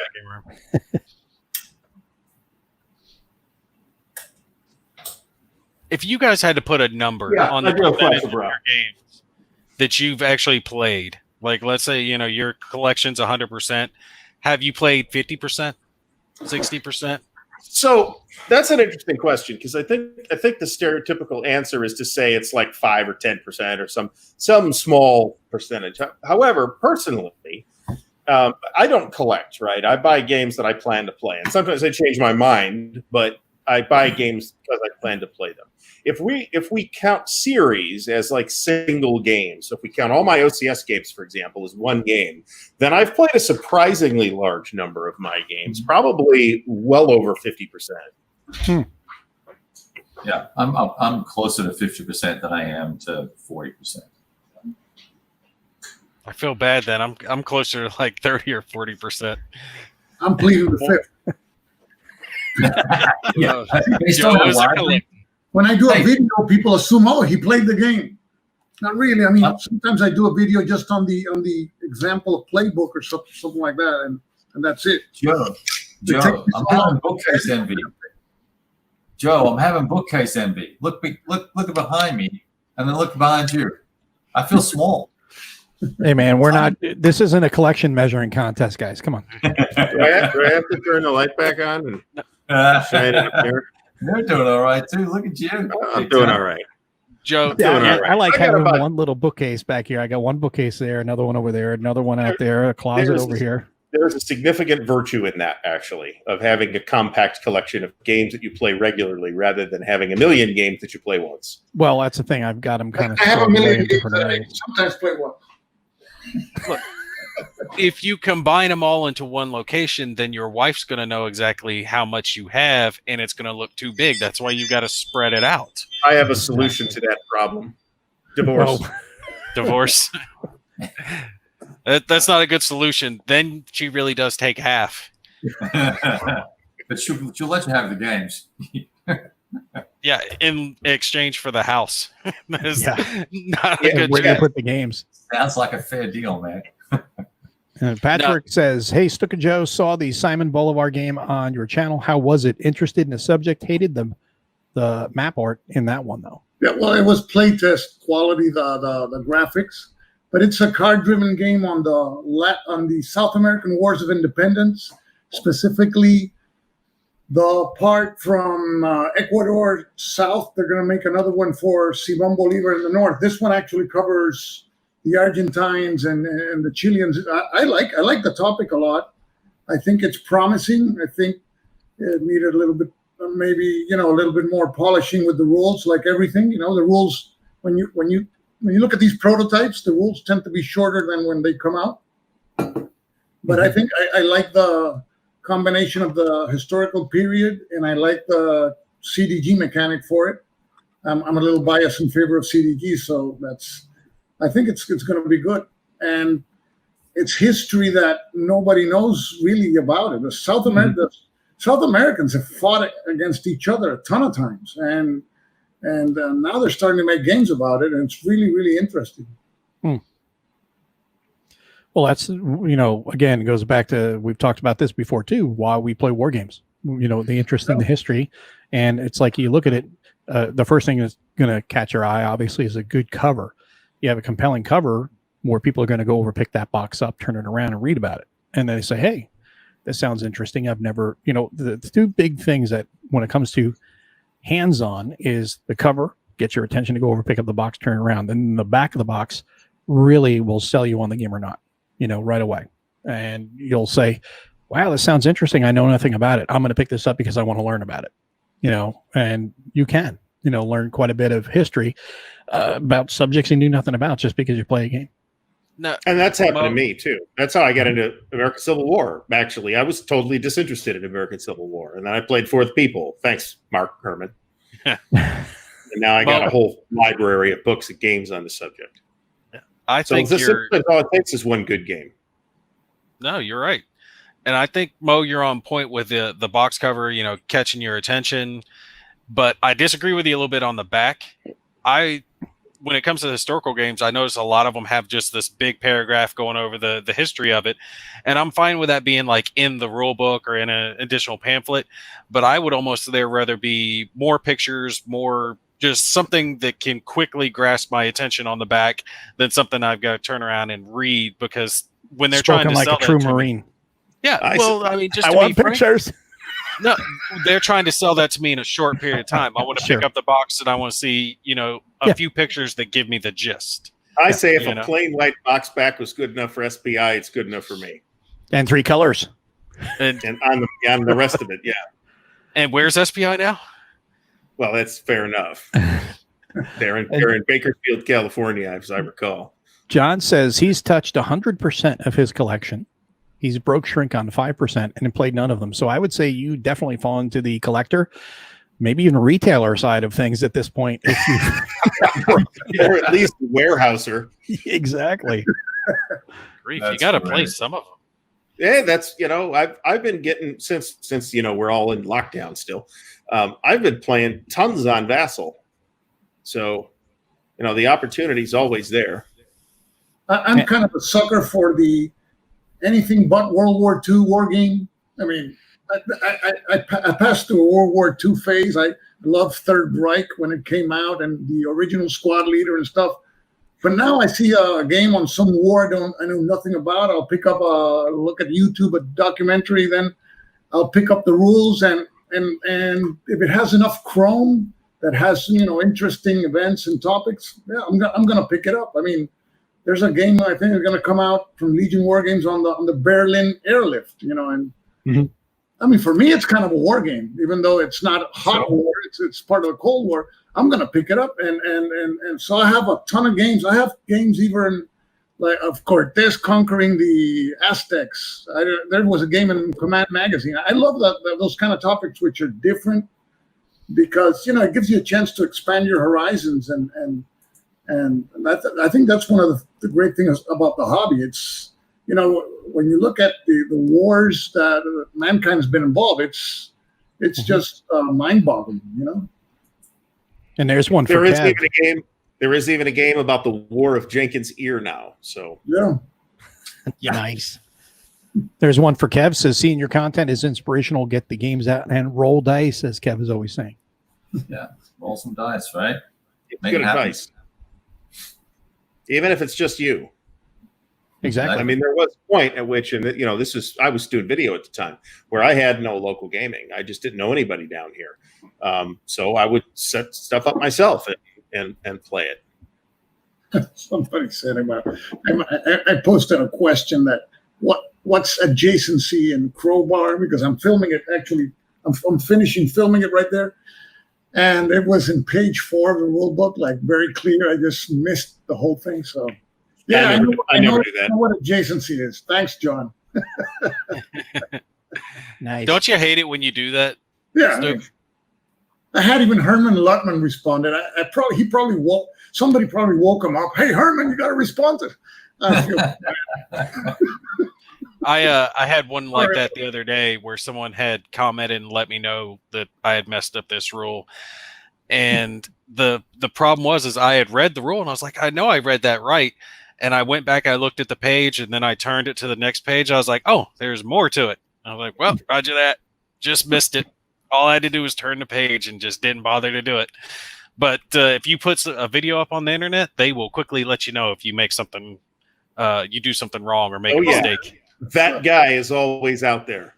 There's always an SMJJ who's going to give you a thumbs down and say, you suck. You got the rules wrong. I got that guy. That guy is now on my channel where he's like, I'll have like a posted live stream for like 5 days away and he'll thumbs down it. I'm like, what? Do you get that too? Yeah. I started getting that relatively recently. Strangely enough, any video that has my wife in it, always within like 5 minutes of it going up, there's a thumbs down on it. You know why? Every video she's in. Because that guy's wife is ugly. That's what we probably figured. I was talking to her about it. She's like, "Why don't they like me?" And I'm like, "No, they like you just fine, honey. It's Just one person. It's one person." There's always one party who's gonna thumb it down and just be a jerk. The other one is the people who say, "Oh, your reviews suck or your content sucks." It's like, hey, thanks. Look forward to seeing your content pretty soon, buddy. Yeah. Fortunately, the way YouTube tracks metrics, it doesn't matter if they think your video sucks or if you thumb it down or not. It counts as engagement. So thank you for your contribution. Thanks for your support. And there's one for Joe from Matt. Oh, you can read that. Yeah, well, Simon Bolivar is coming in the next installment. Actually, he's not in that game. Well, I think he was. I was saying how Matt went with the full name, obviously, rather than the shortened name. That's why I didn't try to pronounce it because I would screw it up. Yeah, I don't think they'll have some trouble fitting that name on his counter. It'll be back printed. It'll be fine. See me? I was just looking to go. Yeah, that Simon guy. Simon. Is that really his whole name? Oh, it probably is. That can't be his whole name. It's his family tree. I just said that out loud, and my cat looked at me because my cat's name is Simon. Oh, he's looking at me again, like, "What? Why are you attention to me?" You did that just so you could say Simon Says, didn't you? I did. All right. So next one we're moving on here is, funny enough, best original box cover art. And there was a lot that came out in 2019. That's a really I can nice think art. of one I won't be voting for. Which one? Nevsky, I think, actually. Yeah. I wasn't incredibly thrilled with it. I do think it looks better in person than it does in photographs. Mm-hmm. It's still not my favorite. Sure. Yeah, but the thing is, GMT has it tough because you expect such beauty from GMT that, when you look at some other publishers, their covers are just horrific. But GMT, it has to be, Well, I mean, another thing with GMT is that because Roger is kind of part of the core personnel there, and Mark Simon is just kind of the core personnel there, we have a certain style of graphics associated with GMT, with the Roger McGowan covers or the Mark Simonich map art. And not that all their games have ever had either of those things, but that's kind of what we expect. So when we see something that differs wildly from that, we're like, "Oh, I don't know. I'm very uncomfortable now." So I mean that is part of that problem. True. I've always liked DVG's cover art. Colorful, it stands out. It'll catch your eye, like Pavlov's House. The German. Those are, base I like bricks. those covers a lot, actually. That Castle Letter, they're very clean and striking covers a lot. The Collinsfield games, they're very simple covers, but I find them very attractive because they follow like a pattern, Yes, or even numbered. You remember the old times that Avalon Hill had Chancellorsville or Gettysburg? There was like a stripe going across and then another one going down. And Anzio was the same pattern. And you could say, "Oh, that's an Avalon Hill game." That design. I found that kind of neat. So I don't know. Sometimes less is more. I know sometimes. Yeah. Sean O'Keefe mentions Front Towards Enemy, which is a very elegant and striking cover. I like that cover a lot. I have no opinion on the game. I've heard it's good, but the cover is a really good cover. It's a Claymore mine, right? Yeah. Mm-hmm. Well, with the name Front Toward Enemy. Yeah. They need to stand out. Like you were saying earlier, they've got to catch your attention. And I know when I go to my local game store and as I walk around, I can tell what publisher is on what shelf just by the design of the cover. Certain ones are more colorful, certain ones are more realistic. It just depending on the publisher. But I found that I get attracted. I guess I'm dumb B. I get attracted to the colorful ones. It's not like. I mean, it used to be that cover art was more important than it is now, because now there was a point at which we would go to the game store to buy games, and we would go to a shelf and there'd be a whole bunch of different games on there, and the one with the punchy cover would pop right out at us. That's a nice cover. I buy some games from the local game store, but frankly, they don't carry very much. They carry GMT and some more GMT, and that's it, really. So if I want something from somebody else, I'm buying it through the mail or buying it at an event. In which case, I went into that event knowing, hey, this is what I want to buy. There was another one here. A lot of the Hohenspiel covers are great. Marcus Aurelius was particularly fantastic, and then even Anthony and Cleopatra. That's a nice cover. I like Hohenspiel's trade dress. I'll call it. Yeah, they do really good job. Wasn't a big fan of Stalingrad 42. I thought that was kind of clip art, send in thing. Wasn't very impressed. I thought World of War was 85 was a little busy. Yeah, but good. I'm trying to think of what I really, really liked this year. Look back here. Yeah, Crowbar's good, but not. Storm Over the Reich is pretty cool. Oh yeah, I go with that one. That's a really neat one. Let's see. Still on my shelf. Still haven't played through that one yet. Oh, still in shrink wrap. Isn't that Skies Above the Reich? Skies Above the Reich was 2018. Oh yeah. Yeah. Skies Above. I'm referring to Skies Above the Reich. Yeah.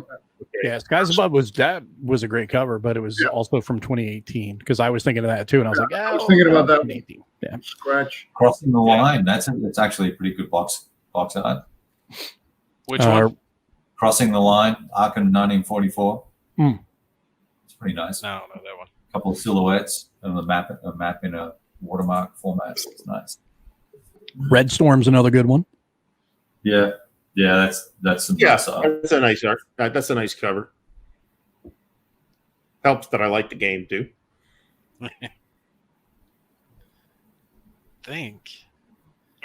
Was that the last category, Mo? No, I was just looking at I'm trying to keep up with the comments over here, and Dave was saying that about your wife, that everybody loves her, so not to worry about those negative thumbs. And then we're still trying to figure out where that one person is coming from. Sweden, SMJJ. Don't worry about it. I don't think you can track where thumbs come from.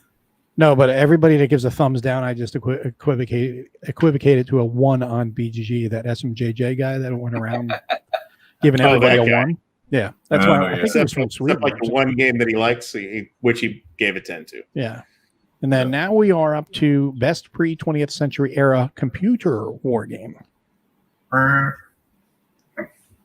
So now we're making it even wider by saying anything pre-20th century from the computer era.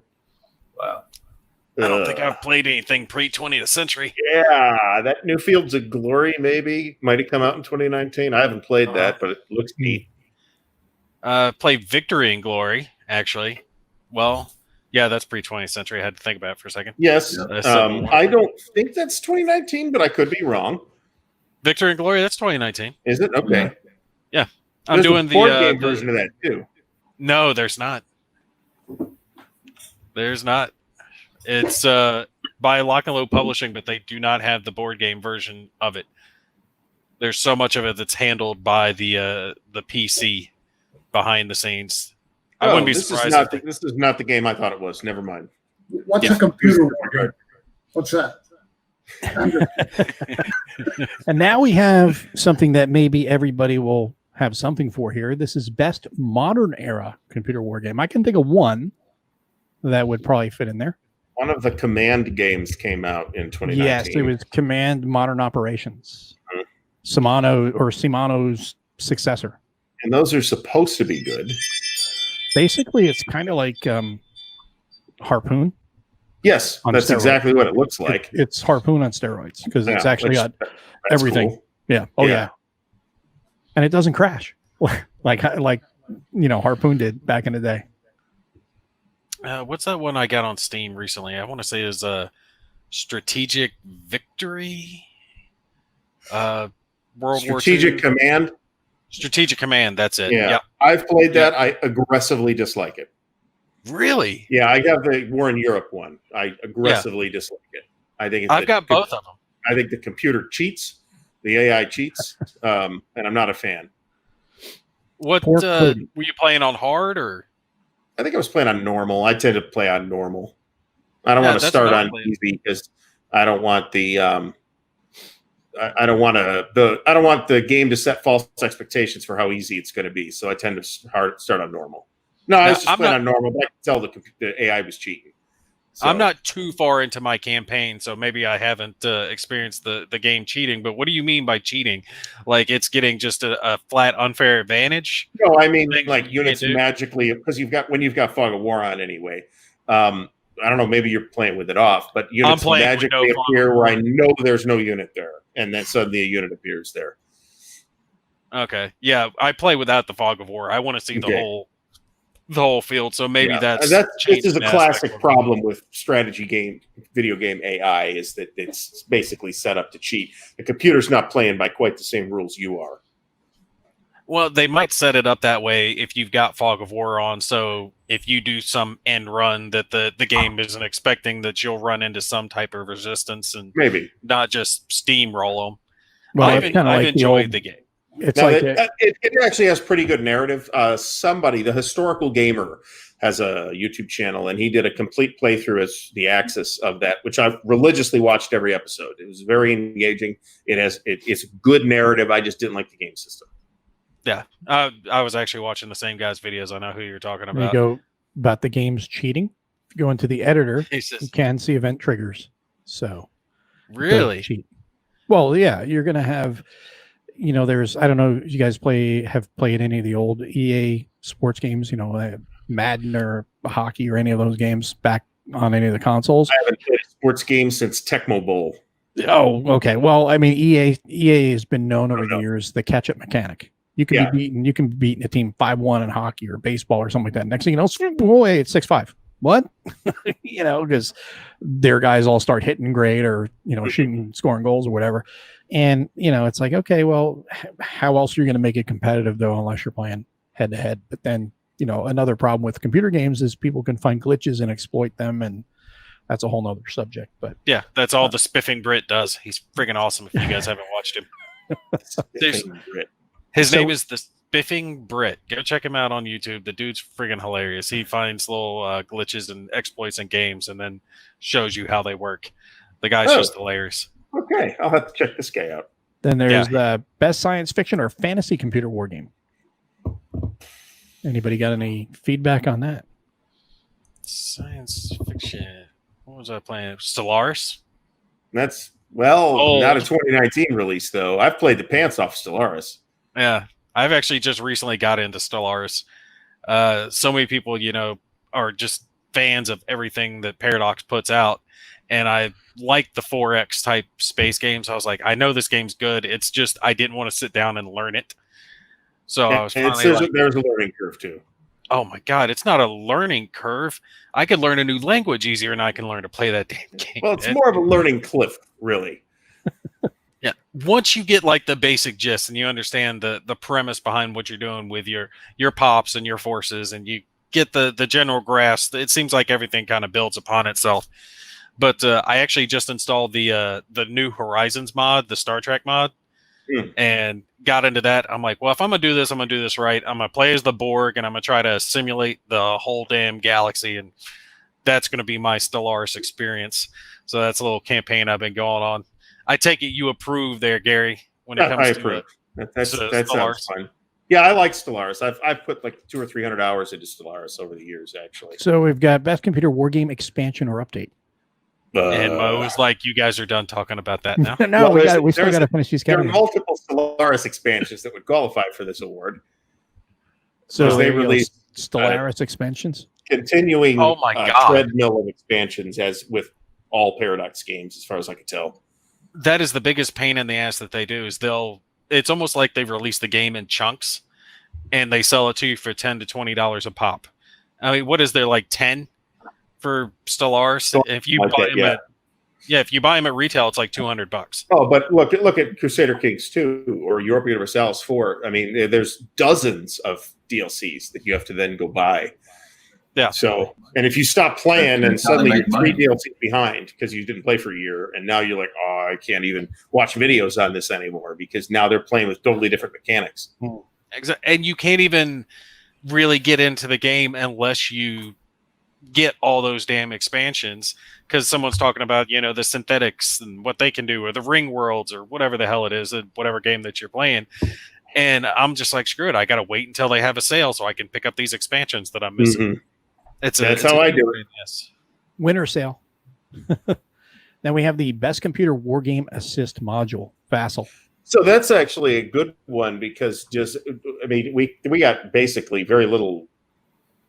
How do we tell if the game came out in 2018, but the Vassal module came out in 2019, does it qualify?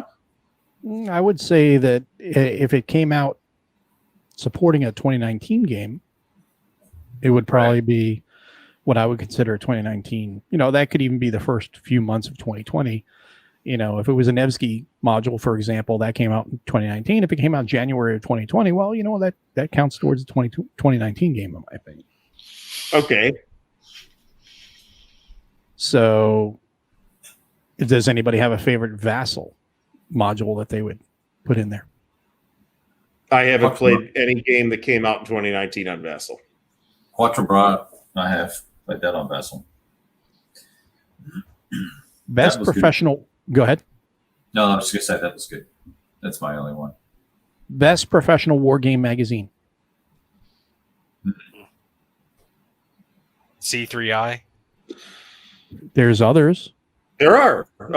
What do we mean by professional? Published regularly in print format and available at detail. Okay, so that C3I is not available at retail. You can only buy it from... Yes, it is.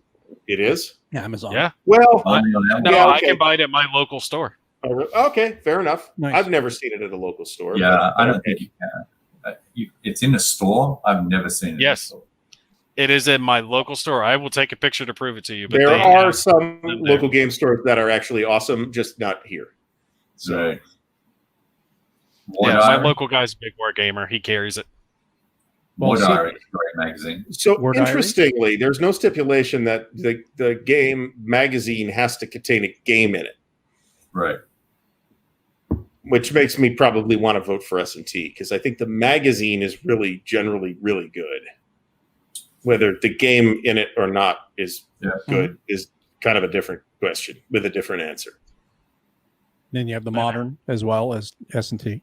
Yeah. I've really never bought the modern one, actually. I've got like one issue of it, one or two. Paper Wars is another one. Paper Wars from Compass, which I've never owned. There's Against the Odds. Mm-hmm. Against the Odds, counterfactual.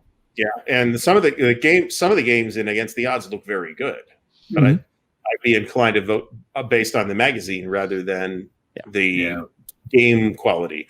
I'd be inclined to vote for C3I for this category. Yeah, I think that one probably would be a smooth, easy win.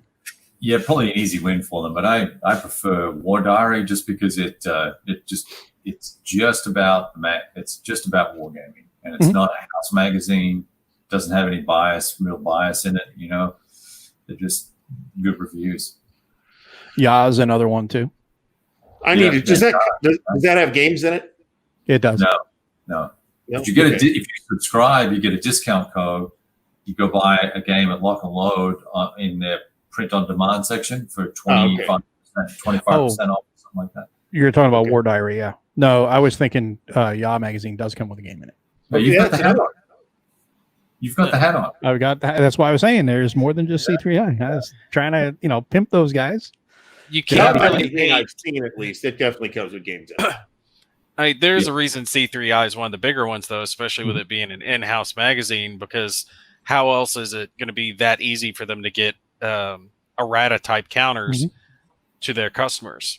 Sure. That's an easy way for them to do that and get rules to them or player aids or all that type stuff. That works, extremely well. Also, I don't own like a complete library of C3Is, and over the history of the magazine, it hasn't always had a game in every issue, but the last quite a few have, and I have yet to get a third of a game out of a C3I.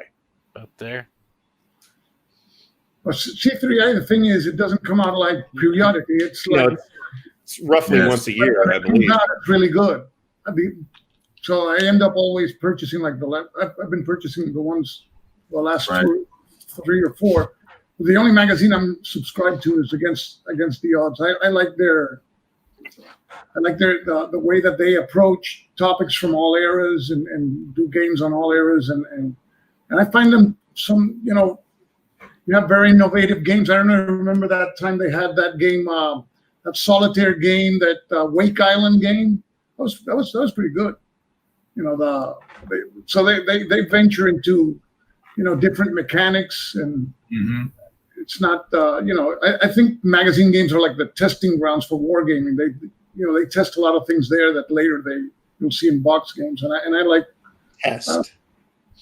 Yeah, sometimes they're dogs, but yeah. Well, I mean, sometimes we see radical new ideas in magazine games that are maybe somewhat less than fully baked.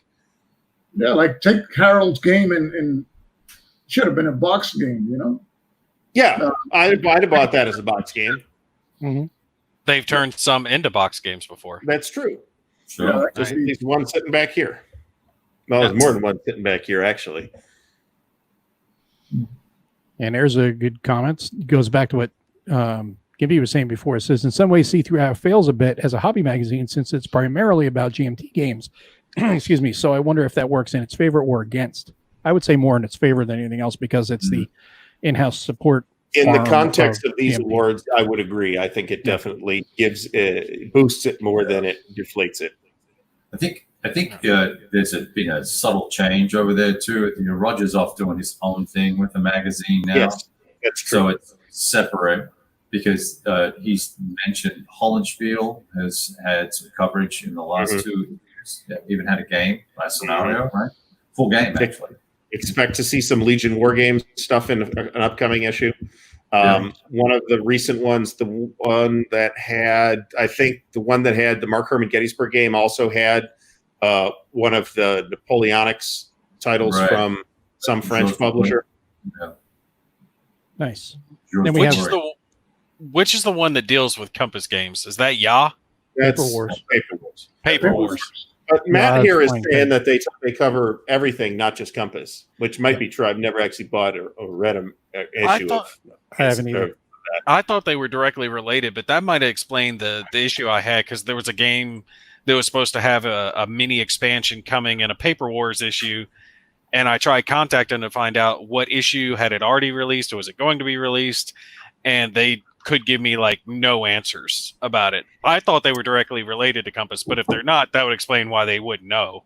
As far as I know, it's published by Compass. It's published on Compass's website. It was available for sale at their event. Yep. So now that doesn't necessarily mean that the person answering the phone is involved in the magazine side either. So, this is email, but yeah. Is it me or strategy and tactics has improved during the last year or so, 1 or 2 years? I've seen like better quality components, less more clear rules. The games they're publishing. Did you see the last one? It was Banana Wars. I found that really interesting. I can tell you why. They've actually upped their development process. Yeah, and it even had cards in it. So they're bringing in. Yeah, they're bringing in some outside designers too. Sorry, Joe.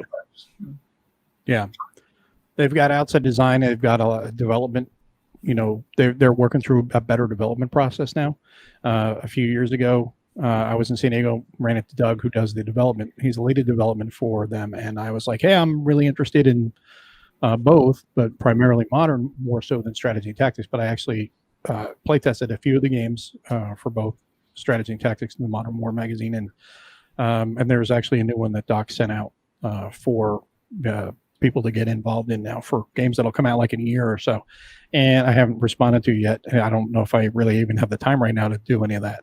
But I think that's why. It's because they're getting games out and they're getting a handful of people to play them and kind of pressure test them a little bit more, get feedback on rules and correct them, things like that. Whereas before, I believe that shake and bake. Hey, here's our game. Boom, we're printing it.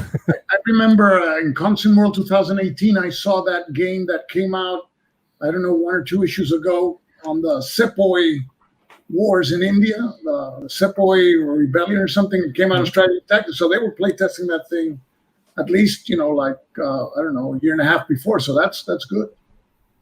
Nice. Then we have and it's not all just Ty Bomba and Joe Miranda designing everything there anymore. So right. Then we have the Best Amateur Game magazine.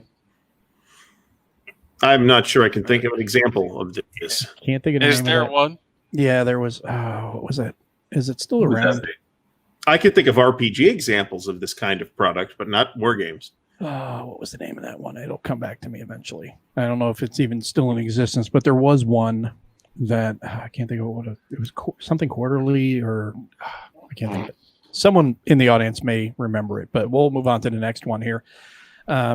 Best historical / scenario article. We're getting into the content creation piece now. It's like, could you remember the best historical scenario article that you read? That was in a game or in a magazine? In a magazine or on the internet, or article or podcast. This just says best historical / scenario article. I'm so actually like an looking AAR at the category definitions, which are linked off the page. Oh, it does say article or podcast analyzing the history within a war game or a new scenario for an existing war game in print or web format. Interesting. No feedback on that one, I guess. No one's got anything. If I had to pick an article, it would have to be that 1918 Brother Against Brother that I played, that came with the whole booklet about the historical background of the conflict itself. Mm-hmm. That was a really interesting article because I knew nothing about that conflict. I don't know if it would really fit this question, but that's going to be my vote. You know what? What was actually good was the SBI Strategy and Tactics annual that they put out on Stalingrad that Ty Bomber did. While the articles were okay, the maps in it were fantastic. That was pretty cool. You know how they do that series? They do one every year or two every year. They did Americans in World War One, Stalingrad, and then a couple of others. I've got one of the maps up here. They did the Romans as well, Caesar's legions. It's very cool. I've got a couple of those as well. Yeah, they're pretty cool. Anyway, the one for campaigns of 1777, the main article was pretty good. It had a ton of maps too. Yeah, Trevor's article on that was really good. That would be the only one that would really jump out to me right now as far as coming to mind is, if we're fitting into that category there. And then we have best game review or analysis article or video. That is a very broad subject too. That pretty much is all of us, isn't it? Well, it's content creation. So it's definitely a tough one to cover because, it says here, best game review or analysis article or video. Okay, well, video could be a game published in 2019. That was going to be my question. It would be a 2019. Otherwise, whatever the answer is, it's going to be something that Joe did. So. That's true. Yeah. That's true. I didn't do much last year, actually. Well, it'll be. I would assume it's going to be anything that was done in 2019. It doesn't have to be tied into a 2019 release, but I mean, it's still going to be Joe, though. I mean, every year they do that Grognard of the year, and it's always Joe. I mean, we always know it's going to be Joe. You know what I'm saying? Joe is the Mark Herman of content creators. Exactly. Well, that's because Bruce Garrick didn't do a video, so I have a chance. Now he has controversial podcast comments, but no, when he puts up a video, it's wonderful. Oh yeah. Yeah, his videos are very good, but infrequent. Yeah. But, again, it goes back to it's a review or analysis article or video. Now, you can have reviews that people do, analysis, which people do. Sometimes the same people that do reviews do analysis articles, and then you have videos. Okay, well, what kind of video? Is it what you were doing, Joe, like talking about doing the previews? Examples of play video. Yeah. So I don't know if I don't think that's analysis. That's just... But it's a game video. Well, it is. But... So, I mean, it's like, okay, well, can you break down the type of game videos? Because you're doing an example play. Yeah, well, we could have the best unboxing video. Well, you can have that. You can have the best unboxing videos, the best preview videos, the best teaching videos. Anybody that's going to teach the game. I mean, what's a preview video? Video you do when you haven't played the game. That's like your disclaimer. Listen, I'm doing a video in this game, but I haven't played it, so take it easy on me. Well, that's why I changed my my unboxings to previews, because I don't just say, here's all the stuff. I kind of talk about the game a little bit more, kind of give you a little bit more of an idea on it, as well as talk about the components. Sometimes I slam the components, like Lost Valley the other day. I was not happy with the components on that for a $60 game, but that's a whole nother subject. But that's one that could also be drilled down a little bit further, I think, with broken down with a couple more subclasses, I guess you could say. And then you have best board war game of the year. Which one is the best? I got that song from Karate Kid stuck in my head now. You're the best around. Never ever go take me down. I don't know. It would probably be for me between World War 85 and Conflict of Heroes, the third edition, because both of those were like two of my tops that I spent so much time with in 2019. Gloomhaven, no, get out of here. Someone kick that guy. Exactly. No, don't get me wrong though. I love miniature games. I play the shit out of some miniature games, and if they were on here, that would definitely expand things. Blackstone Fortress, awesome. Love that one. But now, if I had to pick one, I'd hate to say this because I'm gonna hurt David's feelings, but I'd have to go with Conflict of Heroes third edition. Wow. I think they knocked it out of the park. I mean, they're so close in my opinion. Like between World War 85 and the Conflict of Heroes, I just think for me personally, Conflict of Heroes edges it out because I think it's a little bit higher on the solitaire playability, thanks to the way the spent mechanic is now with a 10-sided die and rolling on it versus the point system that they used to use, right? So that elevates its chance, which you need that random chance for solitaire play. So for me, sorry, I was getting an echo, but yeah, Conflict of Heroes, third edition, that's going to be my top. So Todd says he'll never win one of those. He doesn't spend enough time to review and analyze. I don't even know what those words mean, but you have the robe, so you win. He has the robe, exactly. The Wargamer smoking jacket, as I like to call it, is definitely the style. He wins on style for sure. So board war game of the year, Gary, your choice. Like I said, I'm inclined to go with Death Valley. Nice. Kev? Oh, I think it would have to be World War 85 just because of the amount of content, the quality of the content. It's got both multiplayer and solitaire gameplay. You've got, 50 scenarios? I don't know. I mean, just a ridiculous number of scenarios. And I'm a huge fan of the system anyway, so that it's a reboot I've been waiting for a decade. So, Joe?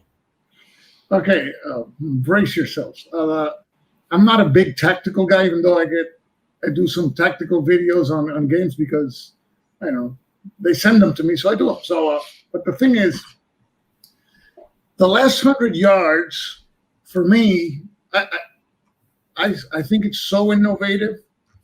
The way it reproduces the simultaneousness of war. Mm-hmm. And I can see that. You imagine using that system for great battles of history.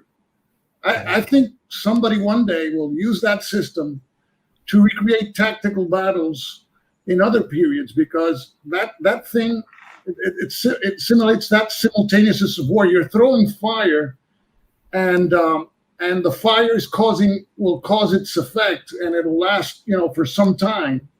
And meanwhile, you're reacting to what the enemy is doing. And I found that very, somebody thinking outside of the box. And I like it compared to what we have of let's run in the open. And then you get opportunity fire once again. And I just like it so much. I think, man, that has some potential of transcending World War II. And going to tactical games, you can go to the ancients with that thing. So, and I'm saying disclaimer, I haven't played and I haven't seen a lot of these games, but the ones that I saw, I had a chance to talk with the designer at Consum World, and I thought that was just brilliant. That thing. And that's so. Yeah. So hopefully we'll see more of that, and maybe see it transposed to other tactical games. Who knows? Mike's a great guy. He is. He's all over the place with pushing that game, and it is expanding. Nate, you'll like this. There's Pacific that's coming, so that is a great system. And it is without a doubt, in my opinion, probably the most innovative in 2019, and probably the most innovative tactical game ever made. And it's just really, I called it stop motion real time. That was my first initial, impression of it when I first saw it here in Texas a few years ago with Mike.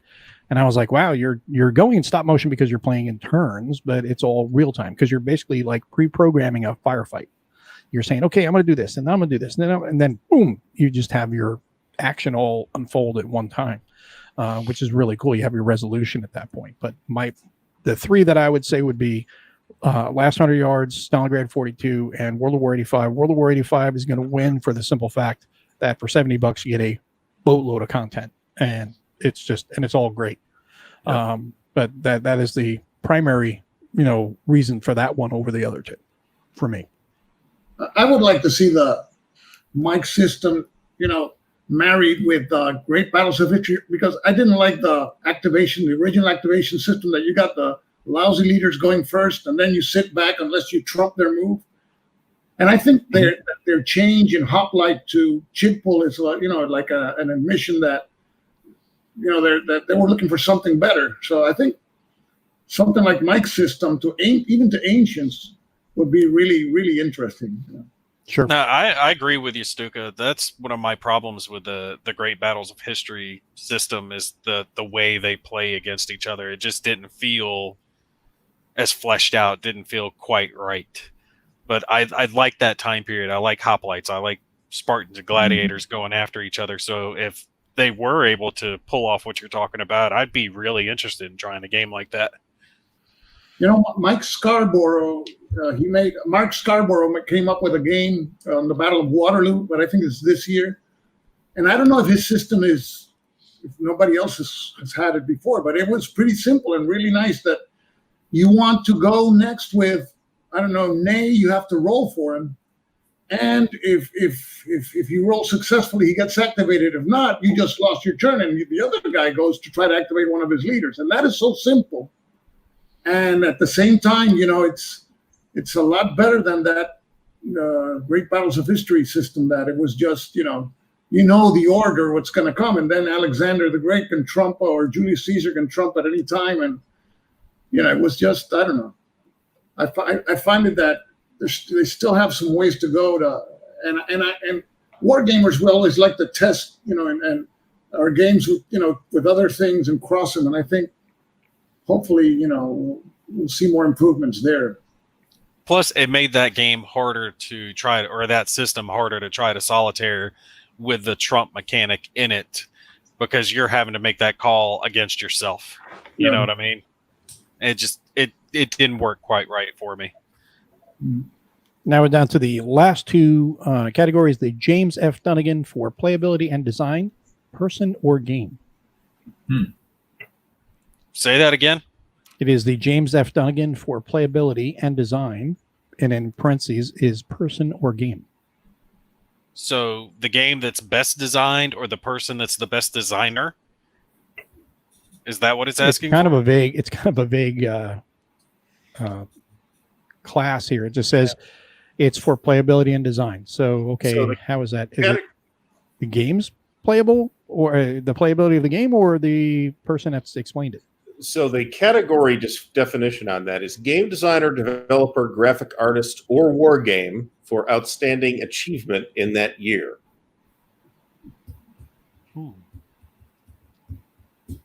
Okay, try me one more time on it.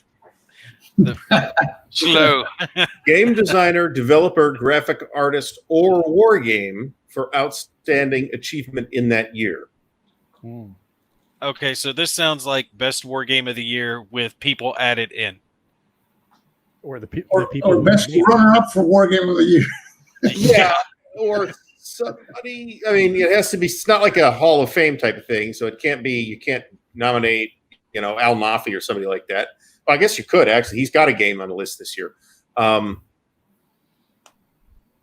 Yeah, it's kind of. It's a very strange award because you can give it to a game or you could give it to a person. That's like when the best director is one guy and the best movie is another movie. Yeah. Like, what are they going for? Okay, You have the best designer must have designed the best game, right? I nominate Dave Thompson. I am going to agree with Nate on this. That's who I would vote for. He did. How many David Thompson games he had last year? He had a few, right? At least 2, I think. On Dawn and Normandy, he had Castle Eider that released last year. By Stealth at Sea last year as well. No, that was 2018. Okay. I mean, getting 2 games out in a year, it's not, it's. That's not 3 that I made. Yeah, it's not a small feat, that's for sure. Yeah. And I think Undaunted Normandy is a really interesting gateway game. Yeah. And both games are so different, right? It's not like one is another iteration of the first one. Yeah. So it's innovative. And he pulls out these weird topics too that nobody pays attention to, which is really cool. And, that's why I was calling him Baby Herman. He's, got a great career ahead of him. And I think I agree with that one. I would say that as well. Now we get the final one, which is the Clausewitz Award for the Hall of Fame. That is for a person. And I've got 2 right off the top of my head that I can think of. And I think everybody's probably going to think the same thing. But we'll start off. Who's already in the Hall of Fame? Let's see if that's even in there. Because that's the answer I don't know. It does. I got an idea. Butterfield, Mark Herman. Nope. Berg's in there. Berg would be one. Berg's in there. All right, then the other one would be Chad Jensen. Yep. And I would say Chad. Did we say Mark Herman's in there? That would make sense. I would imagine he is. I mean, if he's not yet, he will be. Let's see if we've got him in. I don't see a Hall of Fame listed on here. Yeah, me neither. I think it's on the Wikipedia, but is that trustworthy? Probably. I'm not seeing it on Wikipedia, actually. Let's add Stuka Joe to the Hall of Fame. No, please don't. Oh, here we go. Charles S. Roberts Hall of Fame, formerly known as the Clausewitz Award Hall of Fame. Whole list here. Last inducted person was Brian Yaus. Okay. John Butterfield is in there. Mr. Herman is in there. Okay. A lot of the other folks I would expect to be in there. Kevin Zucker's in there. Mark Simonich. Richard Borg is in there. Joe Belkowski's in there. Lou Zaki's in there. Fred Chadwick's in there. Steve Jackson is in there. So is Gary Gygax, by the way. Mm-hmm. Jim Dunnigan's obviously in there. Redmond Simonson's in there. How about Volko? Is he in there? Volko's not in there. Well, all those coin games. Ascendancy came after we stopped the awards, pretty much. Yeah. The last year that the awards were given out was the year that the first coin game came out. And that wasn't his first design. Labyrinth came out before that, I believe. And so did Wilderness War. And he got in for Labyrinth on something in here, if I remember correctly. Yeah, he's got 5 awards anyway. Yes. He won the James F. Dunnigan Award for Playability and Design in 2010. Yeah, Wilderness War got one. And then also Labyrinth. So it's interesting. You look at the games, the awards by company, and it's pretty telling. Mm-hmm. But anyway, Hall of Fame would have to be Jensen or Volky, really, wouldn't it? Yeah. I mean, Volko has created the Evergreen series, the coin series for GMT, and now working on the Nevsky series, introducing that. So that would be, a thing for him. But I would say this year, I would go more for Chad than I would for Volko for obvious reasons. I think everybody would agree on that. Mm-hmm. These are all very reasonable choices. Mm-hmm. Yeah, pretty much everyone that you would expect to be in there is in there. True. Disagree. Dean Essig is not in there. What? He's not. Really? No. Yeah, no, I'm wrong. He is. Forget it. Forget it. I was going to say. How is he not in there? He's won more awards than anybody. Yeah. I was going to say, how was he not in there? Yeah. Yeah, everyone's already in there. No one else to nominate to it. That's why we nominate Stuka Joe. No, I haven't designed squat, so. Yeah. You've designed that radio voice of yours, man. What? That pure baritone that you use to, narrate all The your only videos. thing I've coined is that unboxing videos are the beauty pageants of war game. So it doesn't actually say that the contribution has to be for design. Bear in mind, Redmond Simonson was like the second or third person inducted, and he was, although he did design some stuff, he was not necessarily known as a designer. So one day a YouTuber will be in there. That's what you're saying. Well, maybe, and you're going to be first, Joe. So Yep. Joe's going to be first. Well, it's just basically the It's contribution. the longest unboxing video award. 45 minutes. 45 minutes. I think I have one like that, yeah. Really? Oh. Damn. I got Hey, something to shoot for now. I got to do a 45-minute unboxing. The bad part is I think I could watch that and not be bored.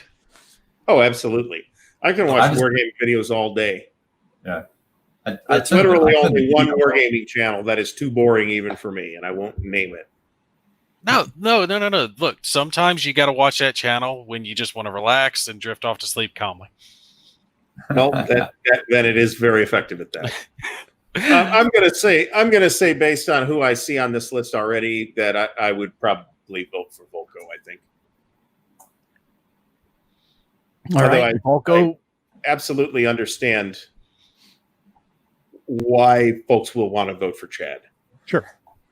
Well, for me, when it comes to why I say Chad over Volko is for the simple fact, obviously he passed and we're missing him, but not only did he come out with really innovative designs, but he made probably some of the best rule books out there, most clear rule books that you can get for a war game, which is amazing. That is an amazing feat in and of itself. It is. And shook up and really created a renaissance in squad level wargaming.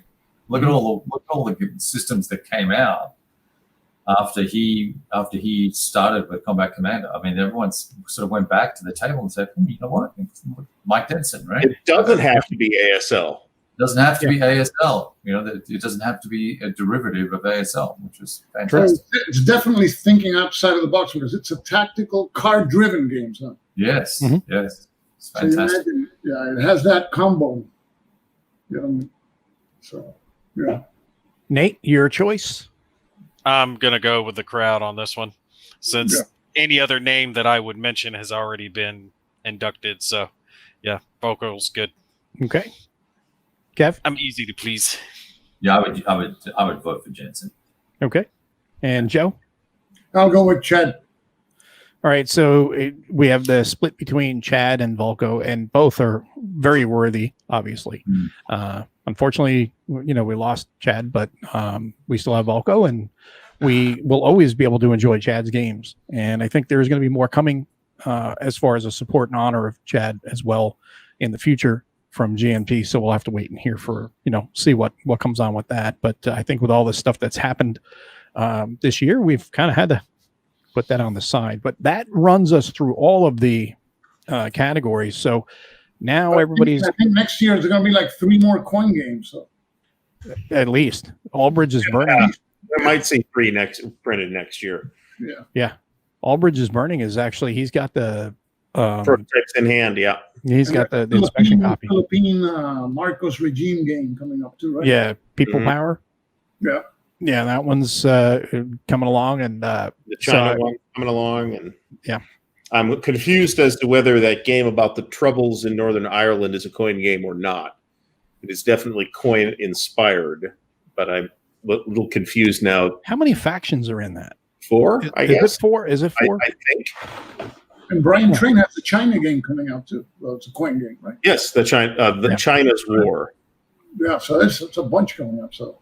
And he has the District Commander games that he's still got 2 more of those coming out. Mm-hmm. Afghanistan and what was the other one? Afghanistan and what?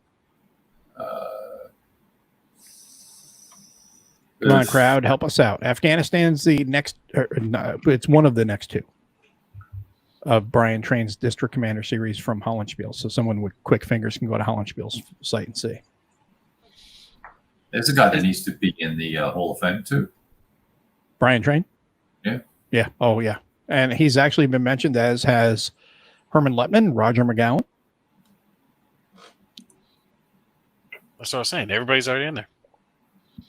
There's an Iraq-Syrian conflict game coming as well. I think that is the one that isn't that the 6-player one? Not the 6-player one that's coming from Nuts Publishing, but I think this Iraq-Syrian conflict is up to 6 players. That's GMT is working on, if I remember correctly.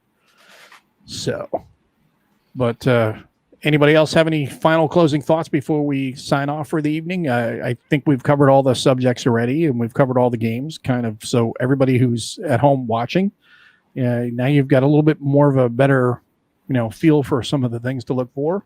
Remember, voting ends on May 31st, so don't miss out on that. Go to the website and fill out your ballot online. I threw the link into the chat at one point a while ago. What's that? I threw the link into the video chat at one point a while ago. We will throw it in there again right now in case anybody missed it before.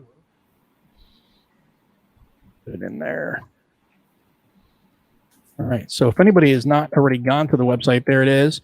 You can go to the website and fill out the form, so that way you guys can get your votes in as well. And this is an award that we're looking forward to for 8 years now, when we finally have it back. And Kev's already saying game over. I like that. Did they announce when they're going to release the winners? Did they say anything about that, Gary, on the site?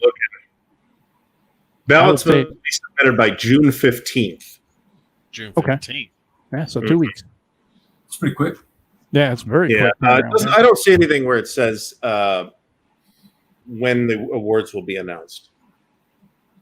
Okay. I mean, it shouldn't take too long just to tally them all up. Well, you would think, but it depends on how many people are doing it. If it's one person, he's doing it on his own time. It can take a while. It depends on how many people. I wonder how you're going to stop sort of ballot stuffing. What if you've got 5 email addresses? All those you are supposed to put your name and postal address in there too. Yeah. Right. So that's to try to eliminate it. But I mean, we can never really prevent that. I don't know that anybody that's got that kind of time needs to be playing some war games instead of doing that. Oh, totally. Yeah. They need to grow the hell up is what they need to do instead of ballot stuffing. It's like, come on, guys. I mean, you're going to get a little symbol that you can slap on your, game box if you want to use that. Exactly. Chuck the big L. L for love, honey. But little movie reference. Anybody picked up on that? No. Just went over everybody's head. Anyway. So anybody else have any closing comments here, Joe? Well, no, but just want to thank you for inviting me to hang around with you guys. It was a real pleasure. It's always great having you on, Joe, and definitely anytime you want to come on, just let us know. Unfortunately, I think times got a little mixed up and we got you in a little late, but you came into the best part of the conversation with the awards themselves. Kev? It's great to be here. Thanks for inviting me. Nate? Good to see everybody as always. I've got a series going about Order of Vampire Hunters, finishing up Conflict of Heroes series that I'm currently doing.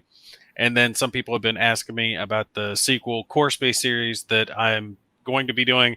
That's going to be after the vampires, and it's going to be real big 2-foot by 4-foot scenario with multiple levels. So those of you who are really into Core Space, I will be kicking that off very, very soon. So stay tuned. Should have that up in a couple of weeks. Excellent. And that was Dodgeball. Was what I was talking about, the L for Love, if anybody had remembered that movie. Gary? Somebody did. Well, thanks for having me. I really appreciate being invited. It's been great to see everybody here again. And I'm very happy to see the Charlie Roberts Awards return. Yeah, no, it's fantastic. And we look forward to seeing the outcome of it. And like I said, voting ends on May 31st. So go get your votes in and make your voice be heard and make your vote count. So that way we can see who's going to be the ones that in the next show or the show after that we can argue about and say, no, that shouldn't have won. Exactly. Oh, I can't believe this one. This is a terrible game. What were they thinking? So, hey, there's always some controversy, always fun to have. And hey, we're war gamers. We're supposed to argue and fight over things. So controversy equals views. Exactly. So it'll be a lot of fun to talk about it. But we've got a special guest planned for next month that we'll be revealing here in a couple weeks. It's going to be a lot of fun to have this guest on. I think a lot of people are going to want to check it out for sure. But thanks, guys, for tuning in. We'll see you on the next show. Have a good night. Everybody have a great night. Good night.